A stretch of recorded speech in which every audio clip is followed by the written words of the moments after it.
French, and one day Quebecois will sound like French. Well, but it's not Quebec today. wants Canada to be French. I'm in Quebec. One XQC at a time.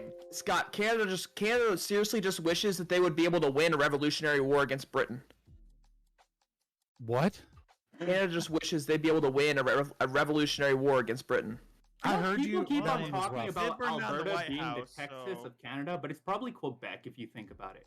Quebec behaves a lot more like Texas, like ideologically What? speaking, of them being like independent. We want like our Quebec is own one of the thing. most We're better progressive than like. provinces. Like they're one of the reasons why the NDP had a resurgence a few years I ago. know, but What I'm are you just talking saying, about? like ideologically speaking, of like, oh, we're our own separate thing. No, we should they're like separate from Portland. like our. They're like But Portland. like Quebec has a separatist party. Yeah, they're like Portland. That's called the leftist party. Yeah, because The Portland we want to is- separate wants to from do that. provinces like Alberta. Portland so badly I would wishes too, it and could I like live here. secede from the nation by itself and just make like clay pots for each other or something. But like Portland is always going to be Portland. It's going to be a disaster, and that's the same as what's going to happen in Montreal and Quebec. Kudos to them. They become like some sort of capitalist nightmare hellscape. But no, Quebec sucks, and so does Portland. So we should not strive to be them, or Sydney, or any place in Australia, or any place in Canada. We should not strive to be any country. We should be greater. Should you be great again? No. Oh, Jesus. Okay.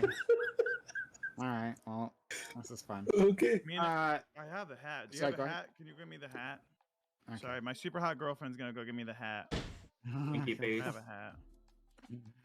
All right. Well, so we've everyone has arrived. So we'll get started now. What was it? It's backwards on our screen. So make It says make Twitch great again. Twitch. Okay. All right. Cool. Getting it closer doesn't help because it's backwards. Well, it's backwards. But Claude, can you have your girlfriend come back and do a little turn in front of the camera so we can verify that she is in fact hot? I just want to know if you're a liar or not before we start. She's a partnered streamer. Don't hurry. Oh my god. More viewers than everybody on this podcast combined. So you're a liar. Okay, that's fine. okay. Then you should bring her on sometime. I probably should Love- Prime. Maybe Or if the the guys views. weren't if the guys weren't so sexist, I would Prime. Okay. Maybe if the guys weren't asking my girlfriend to No, turn that- around, maybe I that's would. just if I Doobie. had That's to. just only Doobie. gender I That's abuse just is Doobie. neck. Testing I rate. am And the that's girl. only in the I don't bedroom. care that your girlfriend's ugly. I just wanted to know if you're a liar or not. Like it's fine. Whoa, Claw on Twitch. What are you talking about? You just said she's a female and she's partnered on Twitch. The only way she's getting views is by turning around, right? Not true. She's Yeah, link us actually a your gaming OnlyFans. streamer. She was partnered from way back Gaming in the day. streamer. Does Again, she- look at how does she- sexist you guys are. Immediately assuming she Turn had an around. OnlyFans. Immediately. I assuming did all not that. do When such she a thing. walked up, you didn't say my super intelligent, kind, wonderful girlfriend. You said my super hot girlfriend. So you presented You that in did a sexual objectify way. her to You begin did with. this to us. Specifically, I said This she is- was gonna this go is grab me completely your something fault. because I Yeah, was- you I was objectified her yourself. I was objectifying her consensually. She likes it when I do it. She does not like it when you guys do it. Okay. So all of you there's guys a are special harassing her. precedent But you here. did it to the I don't whole wait, parent. Pause. asking. Wait, whoa. Did you just use consent as a get out of jail free card? What the fuck, I bro? always do. It's actually the only thing I agree to. Do you not agree with consent? It's the one thing I do agree to in society. I think feel like you're consent forgetting is- to is- ask somebody. I think us. consent is more important than non-violence. Because I think you should be able to I consent. feel a to little violence. violated because you made me think of your girlfriend in a sexual way without If you- asking my consent. If you cared about Fine. consent truly and deeply, you'd be Sue an me over it. anarcho-capitalist. I am. An Is your anarcho-capitalist. girlfriend's name Seventh? Yeah, that's 7. There she is. Yeah. Yeah, she's pretty cool. Well, Also, thank you for I- being here. Evan, Evan, if you'd like a one-on-one conversation, we can work this out. I just want to let you know that I'm here. You have He my just wants to shoulder. chat. You have a paw if you need it. It's fine. Just hit Look hit at all up these do bombs these that DMs. they're gonna get my Melina. Listen, okay, guys, I'm the new Destiny. All right, this ain't how it runs. All right, I'm the new daddy. You guys all better respect me, or else you're gonna get whipped in the fucking political realm. Okay? Then Get ready whip for me, this shit, bitch. boys. Yeah, He's talking. He's what? talking a Start lot the of shit for me goddamn never round. talking to him before. So How do I wait, win when this? you How do I say win this hold on, show? pause. Is it like the Royale? reference Keep not in kidding? reference to your girlfriend, you say you're the new Destiny, and people need to respect you. No, I'm So what you're saying stop is acting like Bob Sevens. what you're saying is that you're a mediocre debater with a hot girlfriend that slides into other dudes' DMs on Twitter all the time. The seventh. Before Because you if go, so, friend. I got a chance. Seventh, before you go, right? Did you feel objectified by your boyfriend? Before you go, I hopefully mean, she didn't leave yet. And did you enjoy it? Did you feel objectified by your boyfriend? And did you enjoy when Doobie here also gave? Doobie is the frog. ran By the at way, you. Megan. Yeah, Doobie's the frog. I'm not Blue sure one. she's still here. There's Ah. there's Doobie. There's Doobie for you, Megan. Winky That's face. Doobie. That's the difference between me and Doobie is that I roleplayed as a face rig I can character please a for a woman. long time as well, but I was successful when I did it, and I became an icon on this platform. Doobie started tonguing something, and I Sorry, don't know what exactly it was, but I feel Yeah, I didn't realize I was speaking to an icon. I apologize. I was I'm awoken owned by that. on Twitch. Wow. Yeah, Yeah. she says she's owned by you, so I'm guessing that I'm guessing that's a yes. She's fine with him objectifying her. So it's good. All right, so thumbs up approval. Thumbs up approval. But Doobie, you are not the owner, right? You have not purchased. So I think you're out of luck, buddy. We've been over this I before. can Women give are you- women I are can give you a luxury discount. commodities that depreciate over time. subscribe, It's free fine. fifty. You know, depreciate. high mileage woman, he can have her. It's fine. I didn't say that. Okay. All right. Well, now that we Yeah. I'm made just sure like we Destiny, scare I'm gonna all get our banned female again. viewers Okay. away, they are a thing of the past. Well, I guess we'll continue on. Oh, there she is. Want to say We're not making a good impression. Just like not at all. Okay. So I guess we'll just get started. Thanks all for being here. This is the Reverie Roundtable, which we have on Mondays, 8 p.m. Eastern. If you're watching this on YouTube, like, comment, subscribe, all that good stuff, right? All right, and we are going to go around here and introduce everyone. I'm really excited as to this group of individuals. Same We're gonna question. Have a good time. I will start with my man, Sprouticus, right? He's spoiling us after being gone for so long. Sprouticus is here and really doing I think a bang up job with these panels. So thank you, buddy, for coming back. Hey, not a problem. And if you don't mind, I'm going to use my opening just as a moment of silence for Memorial Day for all fallen soldiers in combat. Okay. Oh, well, fair enough. Thank you. And thank you anyone out there who served. Thank you for your service. Shout out to all of you, including our friend Sprouticus here. All right, let's go to Scott. Scott, have you ever been in the military? Have you even thought about being in the military? I feel like that's like against everything you stand for, but I was a 68 whiskey healthcare specialist combat medic. really? Wow. Yeah. Okay. Oh, shout out to you for this Memorial Day. The MOS It's checks Memorial out. Day. No, it's Memorial Day. It's not a fucking day for veterans. It's a day for people that gave their fucking lives. The dead ones.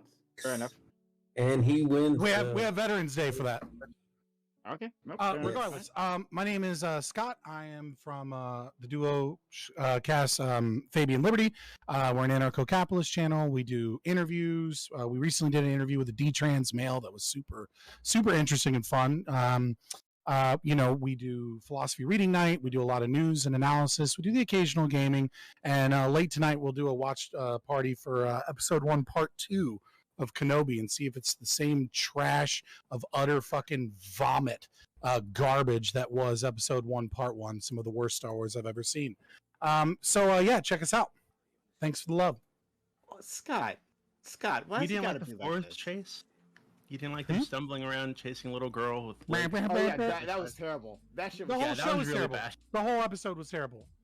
It was I don't terrible know. fucking writing, terrible cinematography. We don't know if it's Moss Espa or Moss Isley because you can't fucking tell because it's one market. There's like no fucking makeup design on aliens. It's fucking sucked. You have a depressed fucking Kenobi like out in the open just sneaking fucking meat. Spoiler alert, everybody. Right? Like he's all fucking depressed and they couldn't figure out a way to make that better. Like his conversation with Ben fucking sucked. You have like the black female Inquisitor that's like, the other Inquisitors don't want Kenobi. I'm strong. I'm doing the smart thing. It's fucking very clearly a fucking vacuum for Kathleen Kennedy's politics with no Oh my fucking God. soul Of course, and no of fucking I'd like to Star point Wars. out. I'd like to point out really quickly that one of the things was the black female Inquisitor. Yeah, I just exactly. like a little weird. The black one. It's The yeah, black. right? The No, blacks. exactly. No, you had me. I was like, It's moving through soulless. that It's until the soulless. last fucking thing, right? Of course, that's the Until thing you I had a hit your problem with. trigger word No, that made you that's go fine. fucking defense. That's fine. That's fine. Look, it's trash. Of course, right? Like, of course, you saw a person of color there, and you're like, oh my god, I'm not being represented at all points of time. Oh my god, Kathleen Kennedy. Okay, so your nuance point goes out the window. Thank you Yeah, we so get much. it. You're All right. racist. So Thank the you. moment Thank anybody you. says Thank you. something Jason specific, Society. it triggers you. This society, we're upgrading, right? So this society. Thank you for being here. It's been a while since we've had you around. Yeah. Shout out to you, Jason. I've been a long time supporter of the community, so nice to have you back, buddy. How are you? I'm doing your great. Background, right? Oh yeah. We switched stuff up a little bit. I am Jason Society, Jason_Society on Twitch, Jason Society, all one word on Twitter. I'm a leftist and I stream about politics and cannabis, and I host Stonercast on Sundays at 5:30 p.m. Pacific, 8:30 p.m. Eastern, where I bring on some of your favorite stoner streamers and we talk about all things cannabis. So if you want to check it out, you can check out my channel. Follow me there for alerts and updates. Otherwise, I'm streaming Monday through Friday, usually 7:30 p.m. Pacific, until I can't stay on any longer. So come by and check us out. Thank you. Yeah. Okay. Thank you for coming through. Before you were in like your living room or something, right? And like it was like just in front of your door, and you would just see people coming in and out of your house, right? Oh yeah, no, I'm still there. It's just quiet now. Oh, okay, great. Anyway, we have a brand new person on the Reverie and this channel, period. Thank you, Claw, for coming through. We met the other day, and they reached out, and I was happy that you did, because I did enjoy talking to you there. I thought you were a lot of fun during that panel that we were in. How are you doing, Claw? Wonderfully said, but muted. I was saying I was pretty good. I will say that I have known about Prime for a long time. I saw him back in the day. I was banned for 20 months on the platform, so I had to do a lot of watching and observing from the sidelines. And I saw Prime sort of make it was all of the political streamers. So probably a lot of you. Doobie, for instance, I recognized him early on when I first started saying the panel shows started picking back up and everything like that. And I was like, oh, okay, cool. Well, these guys are awesome because they're at least like keeping this like theme alive in the space. And thank you for that, I guess, since I've been gone. But for what I am and what I do, I try to make more meme shit on my channel. But when I appear on other people's channels, I want to be more myself. I try to give more logical takes on a lot of these things. So I'm here to kind of get a feel for these other different types of communities and try to mingle with more people, network, meet you guys, figure out how your brains work, all that kind of stuff, because most of you are completely stupid, but I can maybe save a couple of you, so maybe I can do that along the way. But either way, my name is Claw on Twitch, and here I am. Hope I don't get banned again. Hey, is he really quiet for anybody else? Yeah, I turn myself up a little bit. Yeah, He's turn your quiet gain for up a me. little bit. You were louder previously, so whatever you were through previous settings, go back to that. I had to pop you up to like 200% on Discord. Yeah, I've got you at 200% as well, and you're still a little bit quieter. Well, we could just try something like this, maybe. I don't know, but we'll. That's better. Much better. Yeah. Much better. Much better. Much better. Thank you. Yep. All I just don't want you to go on. unheard. No, it's okay. I'm gonna save him. I'm gonna save Scott. All right, save him from himself. All right, save him from his ideology. It's gonna lead to his doom. You mean being based as fuck? yeah, that's the problem. It's just too much, right? Maybe A couple turn more that black down from the T-shirts, left. you'll be fixed. All right. Next, we have a new person also to the Reverie, but not to the channel. We have Gnosis. It's been a long time member of this community. Thank you for being around. Thank you for accepting. Also Canadian, right? Like another Canadian here. Fuck. One too many. Let me tell you. But Gnosis, thank you for stopping by. Yeah, it's nice being on. It's nice being platformed. I am Gnosis. I stream about stuff. That stuff typically being like social, political, economic theory, whatever I find interesting. I try and just take whatever I learn, mix it the fuck up. I try to make up my own shit, see if I can justify it, see if people like going down that route. I just want to make things, fresh, funky, and new. I'm going to be a little bit weird. I'm going to be very wrong most of the time. But hey, if things spice up, that's a good thing. All right? That's me. my panel, I think, is already more fresh, funky, and new with you on it. So thank you for that. All right. Next, our next Canadian. Hello, Corey Campbell. Thanks for coming back. Thanks for being here. But no thanks for infiltrating an American space. Okay. All right. And spreading your socialist ideology here. We don't accept that. So Corey, thank you for being out. Yeah, thank you so much. Super grateful to be here, and super grateful that you reached out to invite me on. I'm Corey Campbell. You can find me twitch.tv, Corey Campbell 84. I'm a biochemist, so I cover science, research. I do a little bit of politics. I do workout streams occasionally from time to time. And yeah, that's about it. Thanks again for having me. Oh, and also, not Canadian Quebec. We are explicitly... We reject Canada. We are a unique nation within a united Canada. They're You're their like own thing. twice as bad. We're very special. They're special, all right. I agree. Is that what your mom told you? Yes, absolutely, and Oh, I okay. believe it. 100%. She said it in French too. All right. All the way. Oui, oui. Omelette. All Hey, right. cab all day, baby. Great reference. Love it. Love it. Good reference. All right. Let's go to my man Homer Smooth. Really? Smooth is back at it with us. How are you, Smooth? I'm good, man. How are y'all doing, man? All right. So I'm smooth. Your lips are off. Huh? Yeah, your video is way off. That is lagging Sync behind. is way off. It's fine. It doesn't matter. I mean, like, it's, Oh, okay. yeah, we'll work with it. Yeah. I'll have to fix that in a second. But anyway, I'm smooth. I primarily do my own podcast. I do it live on Twitch, and then I also game stream. So if you guys want to check that out, you guys can. I'm gonna keep it that short. All right, love to see it. And finally, our Dark Lord and Savior is back, Doobie. Doobie is with us. Doobie, do you think it's a bigger insult to be called a Canadian or a Mexican? They're both really bad. I don't know how I'd rate them, to be honest. I give them both a 10. I'd feel extremely insulted if you called me either of those, because I'm neither of those things, to be very clear. But just really quickly, I want to apologize to Claw, because I looked up his girlfriend, and I want to verify she is hot. Like, your girlfriend's hot. Congratulations. I'm Doobie. I run the politics server on Discord, discord.gg/politics. You know, that's where you find me. Oh, and thanks for having me on.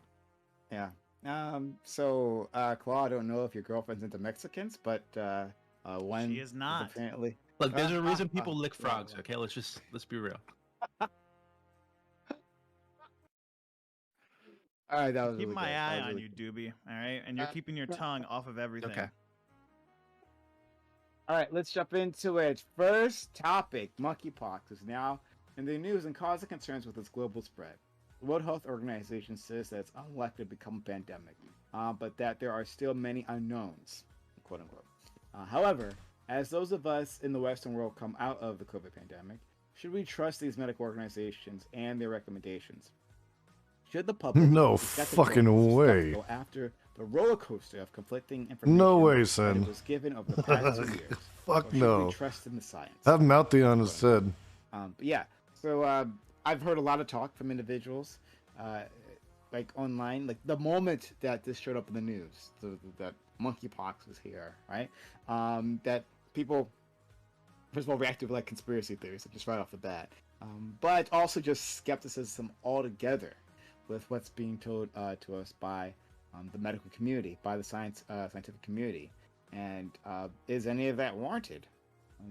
Or is this just anti-science morons on Facebook tossing like dumbass memes? I'll be and we honest. should just I ignore them. started 20 months ago. We're doing opening statements. Okay. Opening statements. No problem. We'll get to you. Sprouticus, right? Start us off.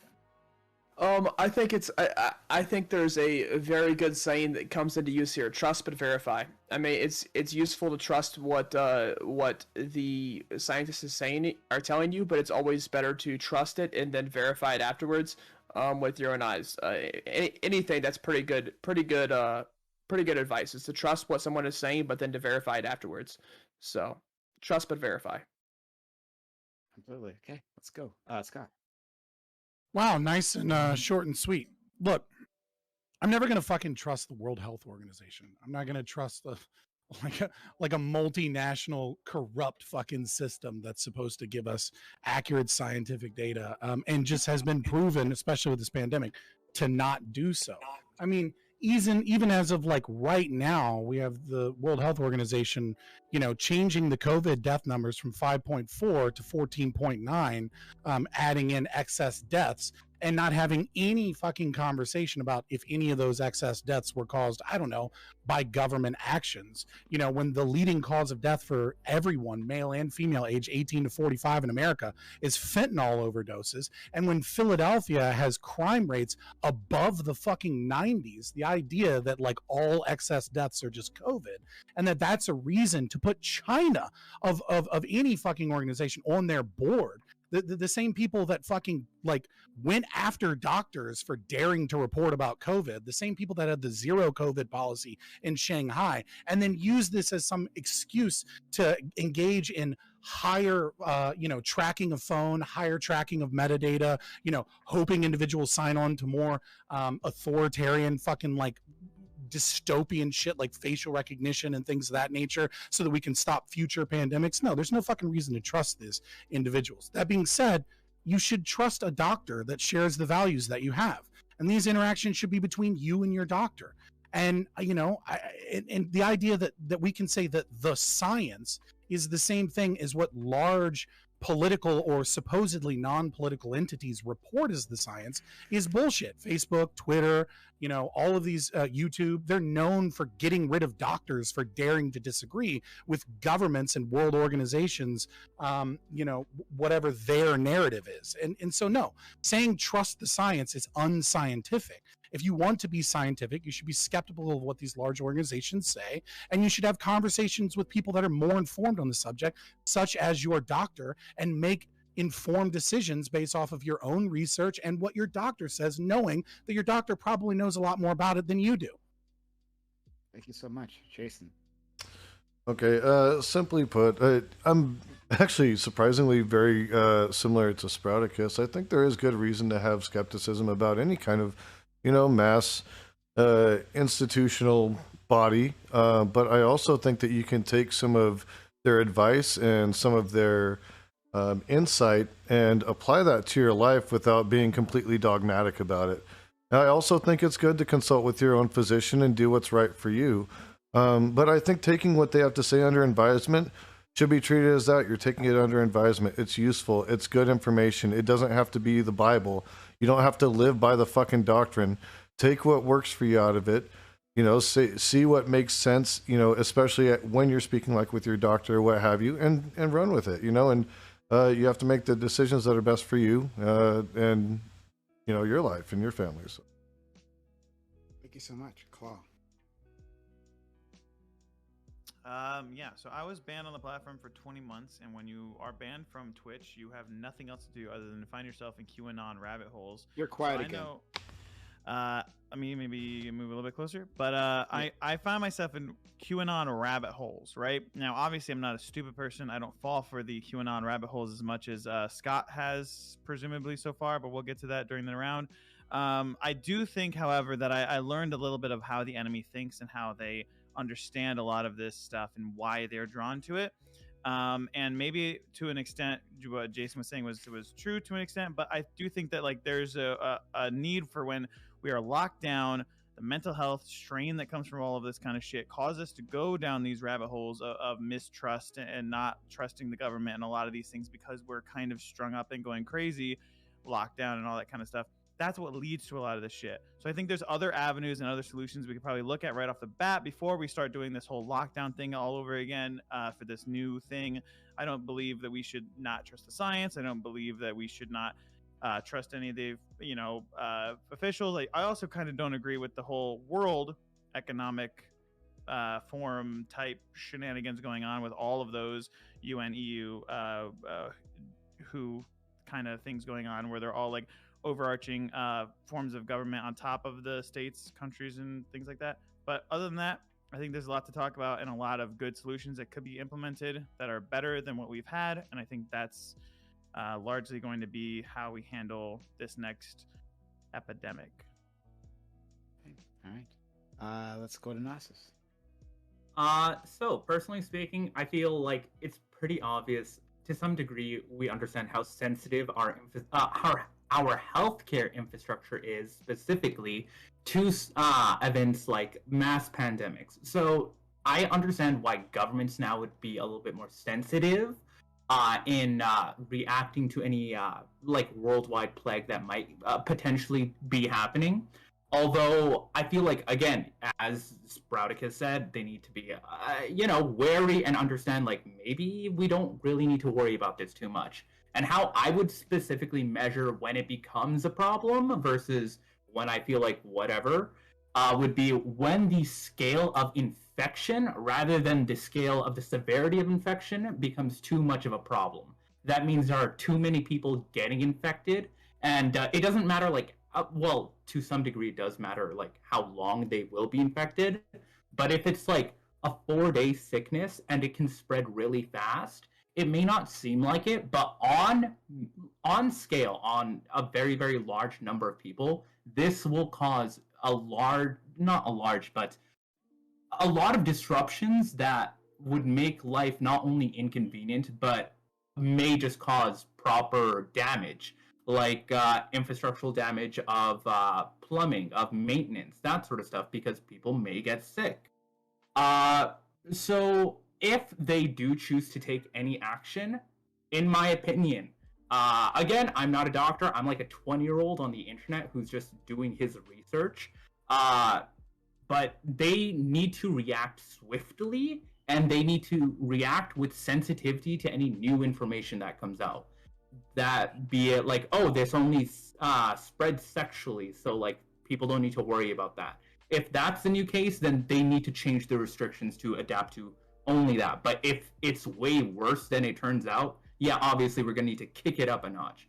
But people in their own lives do need to be hesitant, but governments do need to be responsible, because people dying is economically bad for quite literally everyone. That's all I have to say. Thank you so much. Okay. Next is Corey, please. Yeah, thank you. I think there's a lot to unpack here, but I'll attempt to keep my opening statement short. I largely agree with Sprouticus' sentiment of trust but verify. I think that's an overall good heuristic, for sure. But I think it needs to be paired with hopefully the recognition that you are not always in a position to verify, or have the ability to verify, or have the requisite knowledge to verify. You know, as a literal biochemist, I can make a lot of statements that you probably, I'm pretty sure, are not in a position to verify. And also when it comes to like trusting the science,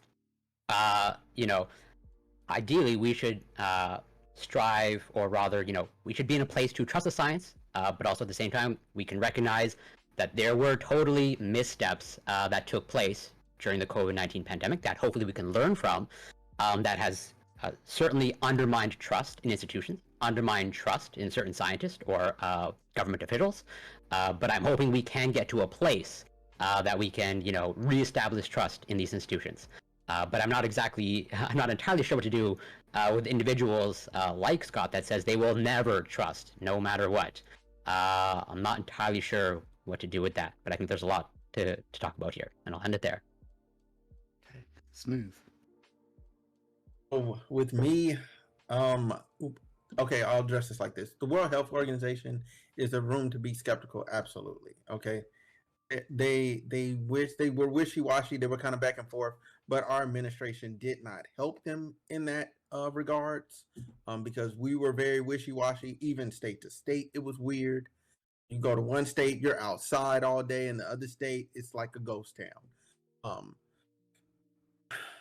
But with that said, how they handled this monkeypox epidemic, I think should be it should be probably a bit more hands off. Like, give people the information and kind of just let the governments of the states decide again, because that's what they're going to do anyway. The states are going to do what they want to do. The federal government can say what they want to say. The states are going to end up doing what they want to do, and we're going to end up right back where we were with COVID. But hopefully this isn't like airborne. I think it's more of a contact based, if I'm not mistaken, on how monkeypox works. Um, yeah, I'll just leave it there. I trust the science. I believe in like going to actually like read the study. They do a lot of studies, like, and they're quite extensive. You should just go read them, not just like, oh, I'm gonna go do my own research. Like, no, these are people that are professional researchers. They were paid to do this. Like, go read the studies, go read the study and read the peer review.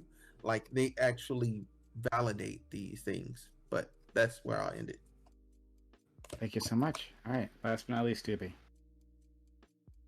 So I guess I'm somewhere in between Scott and Corey. So I do distrust these like massive like multinational organizations, but them having China involved at all is a massive red flag, given what China did during the beginning of the COVID outbreak. And I think that this trust but verify thing, that's a good place to start. But as Corey said, most people don't have the knowledge to verify, don't know where to look. Even if they do know where to look, they won't know all the terms. They don't know how to read studies. I've been an internet nerd for a very long time, and I can barely decrypt some studies, right? Like it takes a lot of work, and most people just don't have the fucking time to do it. So that we gotta, if you're gonna say, hey, I'm gonna verify by reading these studies, reading these peer-reviewed articles, you gotta be a little humble, understand that you probably don't know what the fuck you're reading, right? Like realistically. And I think Thanks for the resub, Browse Publica. Willpower doesn't really Glad to have exist in you the on. United States. Fabian is a big old dum dum. 2-year plus lockdown. Love it. I think that just people just aren't going to put up with that again. So yeah, I guess I will semi trust. But either way, I think that we're not. I don't think we're gonna have lockdowns again. I don't think it's wise for either party to push for lockdowns. I think that's like a massive killer. And yeah, I hope people don't get monkeypox. All right, open to the panel. All right, so since multiple people called me out by name, let me go ahead and start. When you say trust the science, right, as somehow against me in some capacity, I find it really laughable because you're not really saying trust the science. When you say trust the science, what you're saying is trust what government and NGO organizations that are in bed with large corporations tell me to believe. You're not actually looking at the research, you're not actually looking at the studies, and you're not following doctors and epidemiologists and virologists that disagree and trying to understand. Right now? True, Yes, I'm true, asserting Ross that claim Publica. when people Where's your come. proof that that's what we're talking about? You see Because I specifically said in my opening statement that I don't trust these specific organizations. Maybe everybody and then your response is, do you think that everyone just mentioned trust the science in their opening argument because they had to, or else they would get banned? Probably. Do you think maybe I don't. that was... If you're that so fearful to be about fair it, then we shouldn't Scott, trust your in any So way. Scott, Like, we should not- when I say trust the science, when I say that, like most people are doing exactly what Scott says, right? They're going to trust what's in the media, they're going to trust what's put out in by these major organizations, but they're not actually going to look at the science themselves. So when people say trust the science, they're really saying typically trust the media, trust these organizations. Absolutely, and that's what several people said against me. And what I'm saying is, here's a great. if you want to look at the science, right? We don't know all of the variants of monkeypox that are out right now. We have an assumption based off of smallpox and monkeypox, right? That there's some immunity, though most of the people that have had a smallpox vaccination, except for like people that have deployed like Sprouticus, right? Or have been out of, I won't say deployed at a hardship tour, but not important.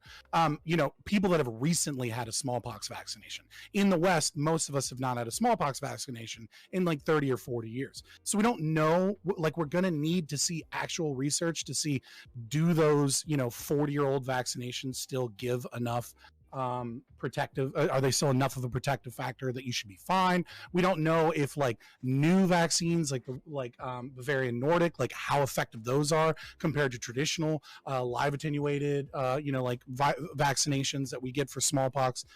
We're gonna have to look at the science. I do trust the science.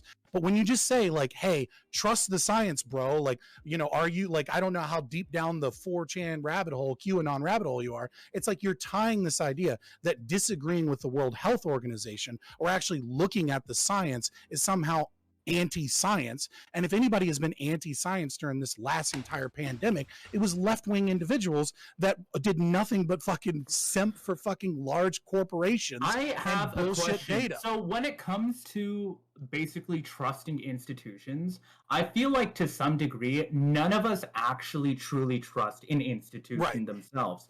Because, like, look, we really can't affirm that the data has been collected properly. It's been managed correctly, that they are producing this data, and this data hasn't been doctored, it has been fabricated. I understand that, but at the same time, it's not that one specific institution that is the only institution that is doing the research.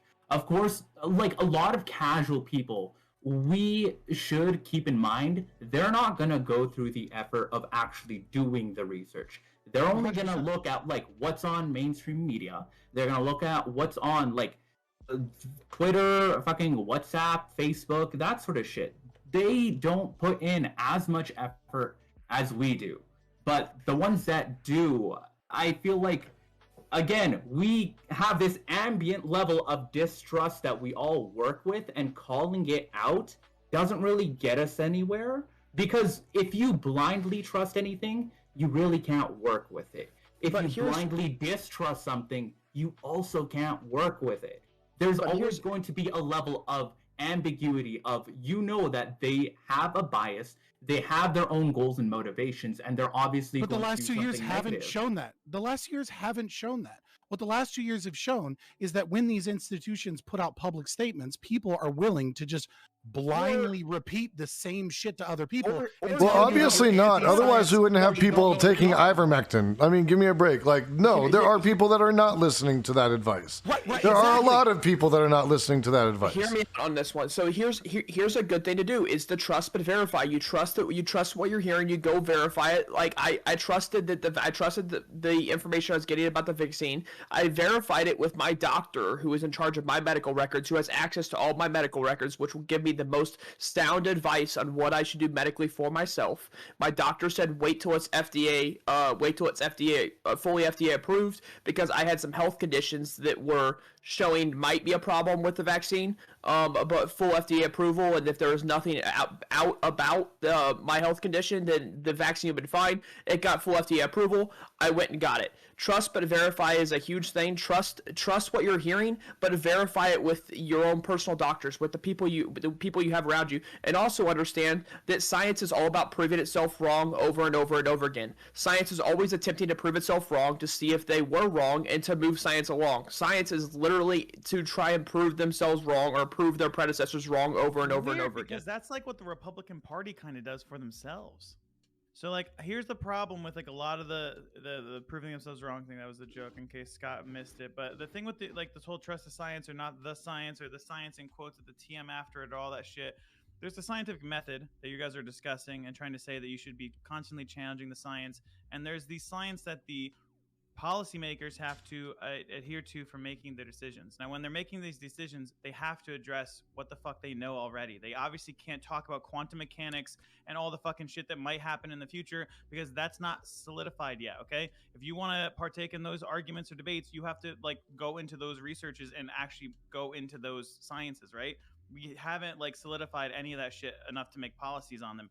A lot of this kind of other stuff, there is policy change to be had here for small changes. Yeah, but Claude, I think the pushback you're going to get is that from the officials who have devoted their lives to looking into these things, there were policies put forward that we've now found were actually counterproductive, that actually hurt people and got people killed. Right. So if you're saying, hey, just trust these people that have devoted their lives to this stuff, and then we have a recent history of these people putting forward policy with everything they know about the science that hurt people and got more people killed, then why how can we trust these people? Well, here's this. How many more people would have died if they didn't put any policy in place?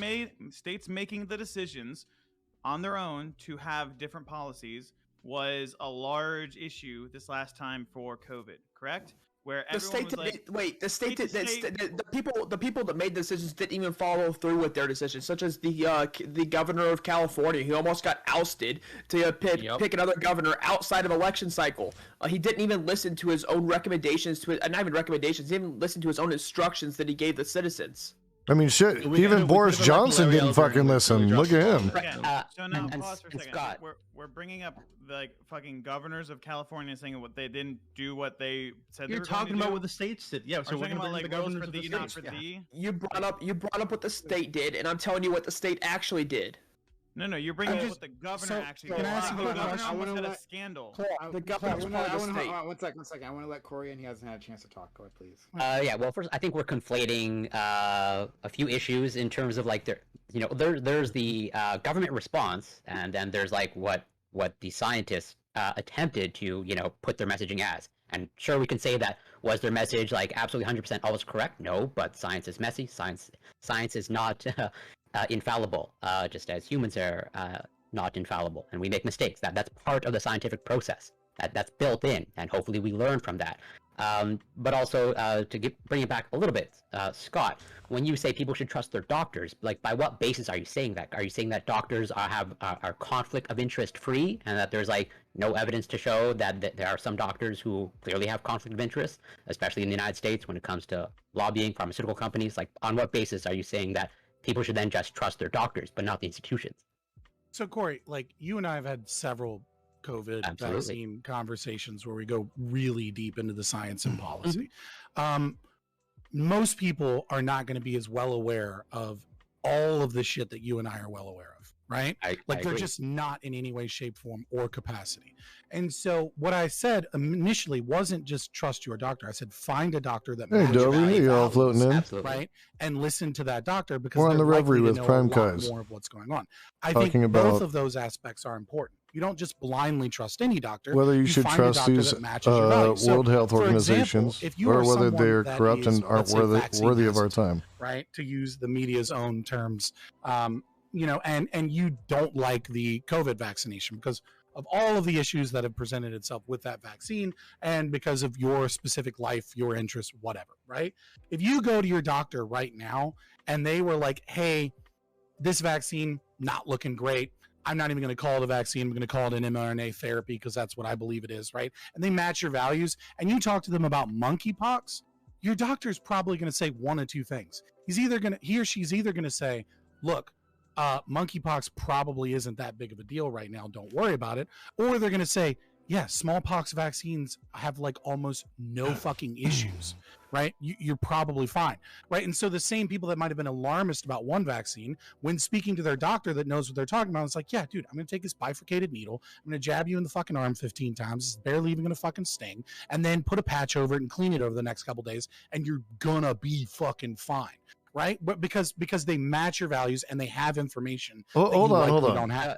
Hold on. If You I may keep ask a saying this thing clarifying about question. matching your values. Like, I don't want a doctor that matches my values. I want a doctor that's going to tell me what is empirically correct as far as my health is concerned.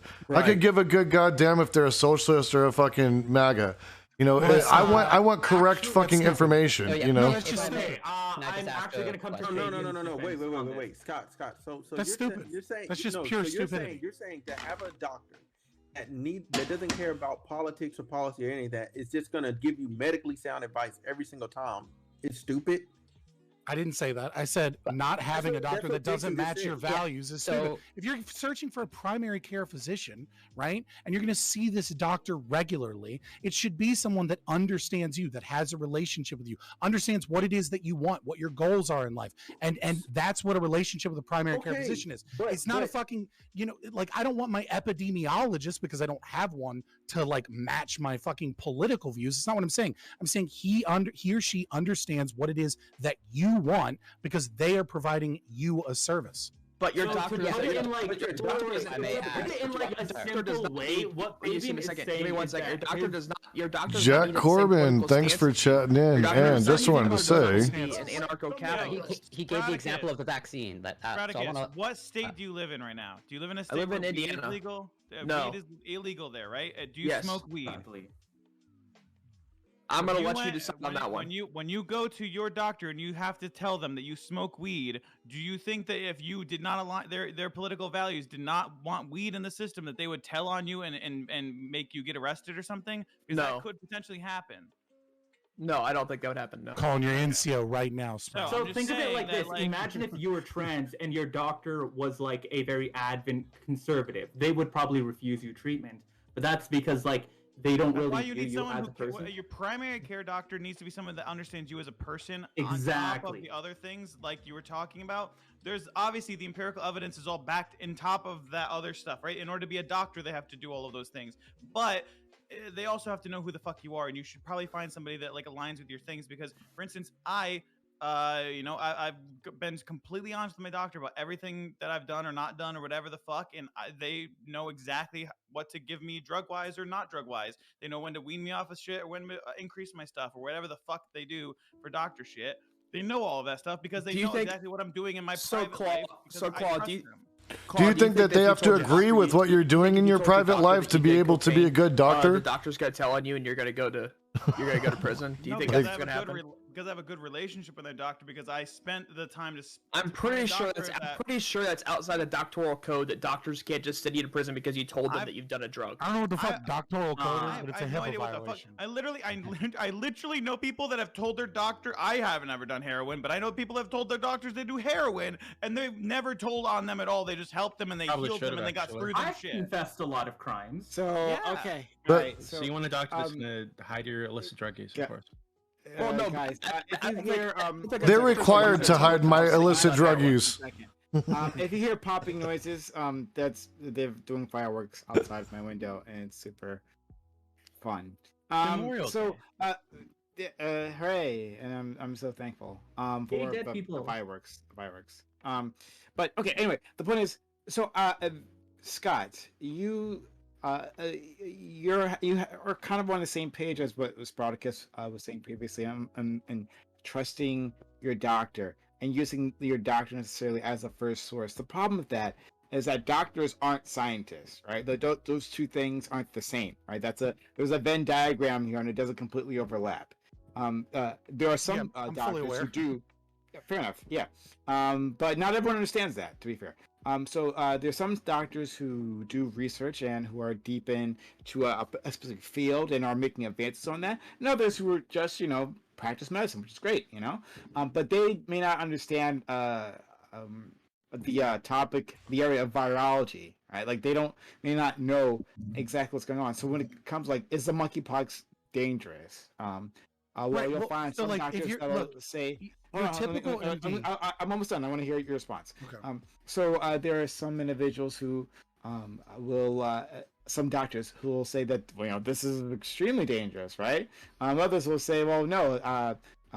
According to what I can see in terms of the structure of this virus and how it's spreading, right? Its pathing, that it's not dangerous at all. Like you can find both doctors will say the same thing. Now, one of these is right, right? One of these people are right, but you have to necessarily know that your doctor has that specialty to be able to trust them, rather than them just being a doctor. I mean, correct? No, so listen, your typical MD probably did some research in college, obviously, like they did some, but what they're dealing with their primary care physicians, no, they're usually not involved in research. And when I'm talking about your doctor for a vaccine, I'm not talking about a specialist, right? I'm not talking about asking whether your rheumatologist whether or not you should get your vaccine. I'm talking about your primary care physician. Now, if you have something like I have, like a connective tissue disorder, that might be a conversation I would have with my rheumatologist, right? Because they're going to be more aware of my specific condition. But regardless, any medical doctor not only is going to be far more knowledgeable of the science just from their education in the field in order to become a doctor, but also they have continuing education credits that they're required to get in order to maintain their licensure. But most of those things, to be honest, right, are going to be pamphlets and journal books that come from large research companies and institutions, as well as from pharmaceutical companies, right? Like a lot of their education is going to be at least in America, is going to be pharmaceutical companies giving them what it is that they want to hear. And so what I'm saying is, for the typical normie, right, that tries to read like looks at vaccine efficacy in a research paper and doesn't know what that means. They think they know what vaccine efficacy means, but they don't know whether or not they're actually citing absolute risk reduction or like relative risk reduction. They don't know when it says efficacy, whether or not they're talking about viral load, whether or not they're talking about transmission, whether or not they're talking about reducing symptomology. Like they don't know, because they just see efficacy and they go, that means how good it is, right? Like, to that typical person, you should probably find a doctor that understands you, that you have a relationship with, that matches with at least some of your values, so that they can understand what it is that you want and what it is that you feel, right? Because they don't want to get fucking sued for malpractice, but also because they want to maintain a good relationship. And then you should probably trust your doctor, unless you're going to do mountains of research. But I would say that is a better source for understanding what is good for your individual care and the choices that you should make than listening to corporations and governments that have completely fucked incentive structures. I mean, really bad incentive structures, and then taking that as if you're informed and you know what you're talking about, and then spouting that like a fucking mouthpiece at people that disagree with you, and being like being Ethan Klein, be like, just trust the science, bro. Just trust the science, bro. You don't even got to read it. Just trust it. Well, how do you know that your doctor hasn't been corrupted by one of the pharma guys coming in and selling him a bunch of fucking bullshit and selling you on, hey, don't get the vaccine, you know?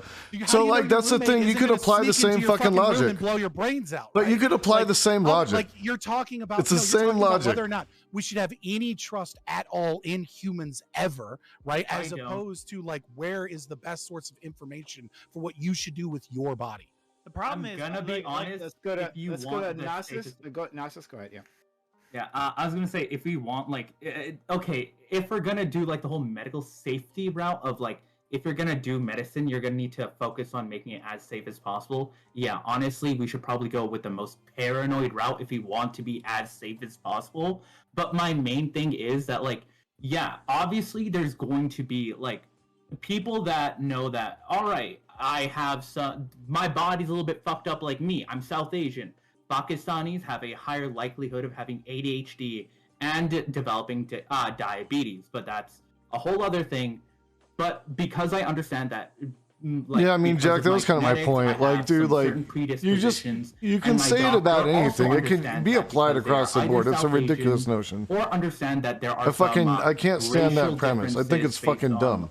Racial differences that cause different sort of health problems down the road, or have a tendency to develop certain health problems. Yeah, that is very useful. But what about when the person isn't responsible? Like homeopathy. Basically what that is just like adding the essence of a object, a fruit, a petal, or whatever to water, and using that just like a extract of an extract of an extract, to the point that it's only the concept of it being water that has once been attached to an apple or something like that. This is a very oversimplification, but that's basically what homeopathy is. We all can understand that, like, this literally doesn't make sense. There's nothing medicinal about this. It's only who the fuck's talking about homeopathy? What are you talking about? I'm talking about people that don't understand that they are actively harming themselves, because they believe that this is all like, this is a psychosomatic effect. This is a placebo. They're getting better through that. Yeah, but the placebo quite literally is a proven effect that works, correct? Yeah, but I'm talking about they believe that is the only solution. That has proof. That is the only solution. Belief has power. If you have a compound fracture in your arm, and you have just proven that you are indeed ADHD because you went way the fuck off topic. Okay. Yeah. Now, again, let's use your exact same thing you're using right here, right? You specifically said homeopathy and placebo, correct? So placebo exists, and that is a scientifically proven thing that proves that belief is real and it has an effect on your mental health and your health in general, correct? And I'm saying that very specific belief shouldn't be the only thing. Everybody just thought that they were feeling better. Wouldn't that be better than telling everybody that they are disgustingly sick and going to die?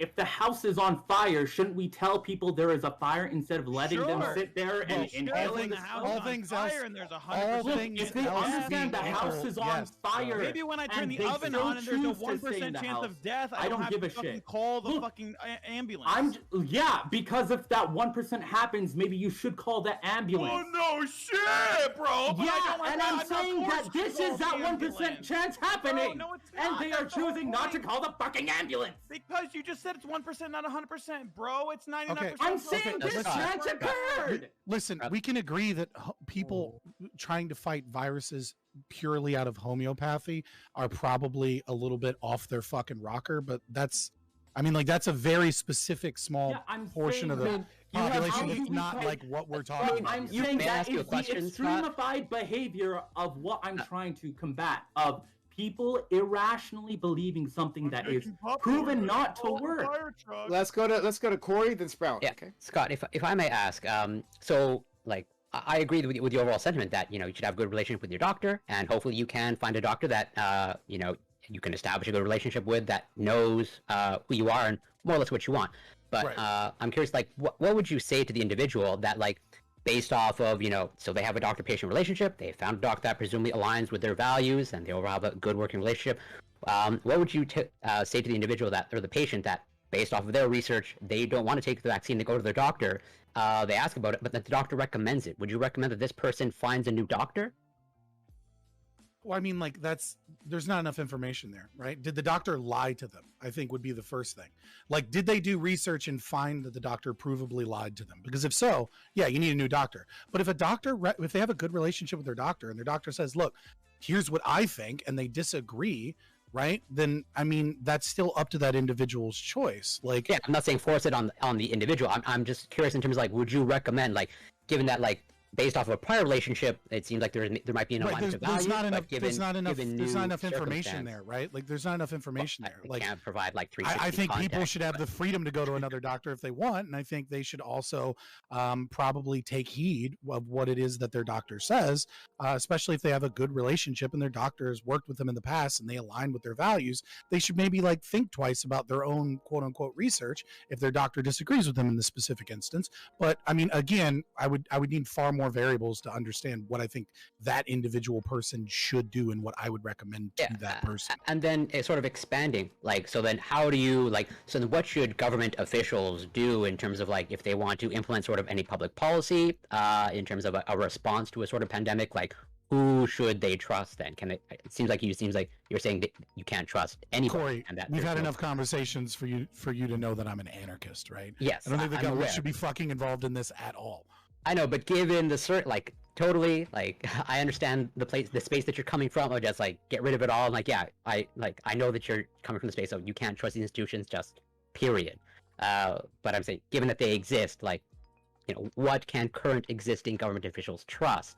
Are you saying that they can't trust and that they should just, like, try random things and see what sticks? Or, like, I mean, given what we currently have, I would say that the government should take a back seat and should attempt to inform with the current institutions that they have, and act as a conglomerate of data from other sources, and possibly, you know what I mean? Like, would I support or advocate that the government use tax dollars stolen from me to engage in research? No, but I mean, I have more important fights to fight right now than that. Like, you know what I mean? Like looking at, like, what I want way down the road and, like, what I think is most important here. What I think is most important with the current institution is stop mandates and stop telling people and doctors what they have to do, and start just acting as in a place of information that people can utilize. Okay, fair enough.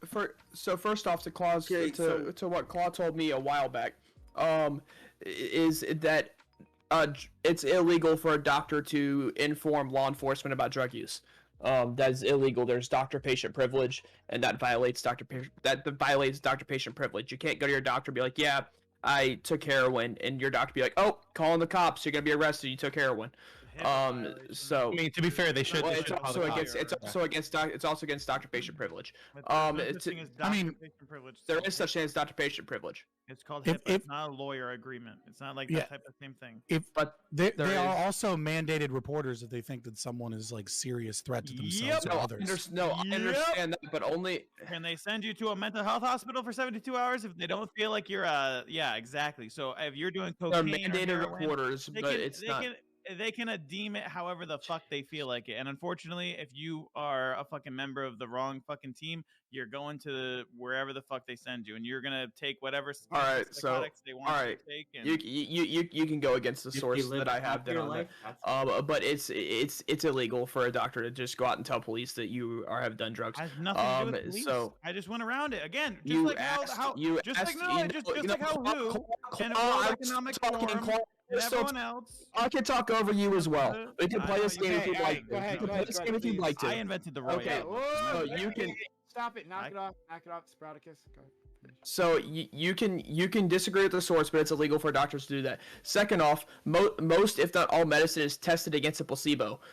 So I don't know why we're sitting here arguing about a placebo effect when most if not all medicines are tested against a placebo to ensure that it's not just the belief that it's working, but it's actually the medicine that is working. That's the only thing it's tested against, isn't it? Yeah, which is strange. It should be tested against Isn't like it? the other medicine. Huh? Isn't that interesting? Isn't that the only? Isn't it weird? The only thing we're testing against is belief. Yeah. I don't. Well, what else do you test against? Do you have to have a control? What the fuck do you want them to test Drugs have against? different uses. Are they supposed to test against? How about I don't know, testing other against results? viruses? How about give every single fucking state the right to do whatever the fuck they want, and let all 50 states choose to do whatever the fuck they want? And then if you really That's agree with gonna their make a fucking lot of child That's been a marriages happen. resounding failure. That's why it's been a resounding Fuck living in Indiana, failure. bro. I don't know. It's Because when one state fucks states up don't have and rights. doesn't do fucking anything, They have and then rights. people go from one state into another state that's trying to do the right thing, those people in the state that tried to do the right thing are fucked because of the anyone here- dumbass state. So, if you know. make states too different, you're going to need to make the United States of America basically the European Union. That's going to be a logistical nightmare if you go down like the whole state freedom route. But like, that's a whole other story. We're getting off topic.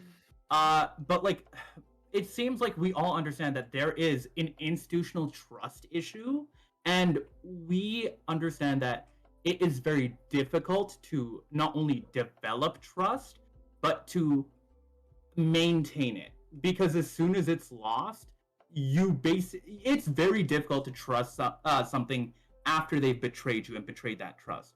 That's So- not true. Stop. Look at Sonic the Hedgehog 2. But like, what yeah. are methods we can use to like prove that these institutions are deserving of trust, and we can check that trust? Dude, they fixed Because, like- it. I don't care. I gave them my money. I'm done.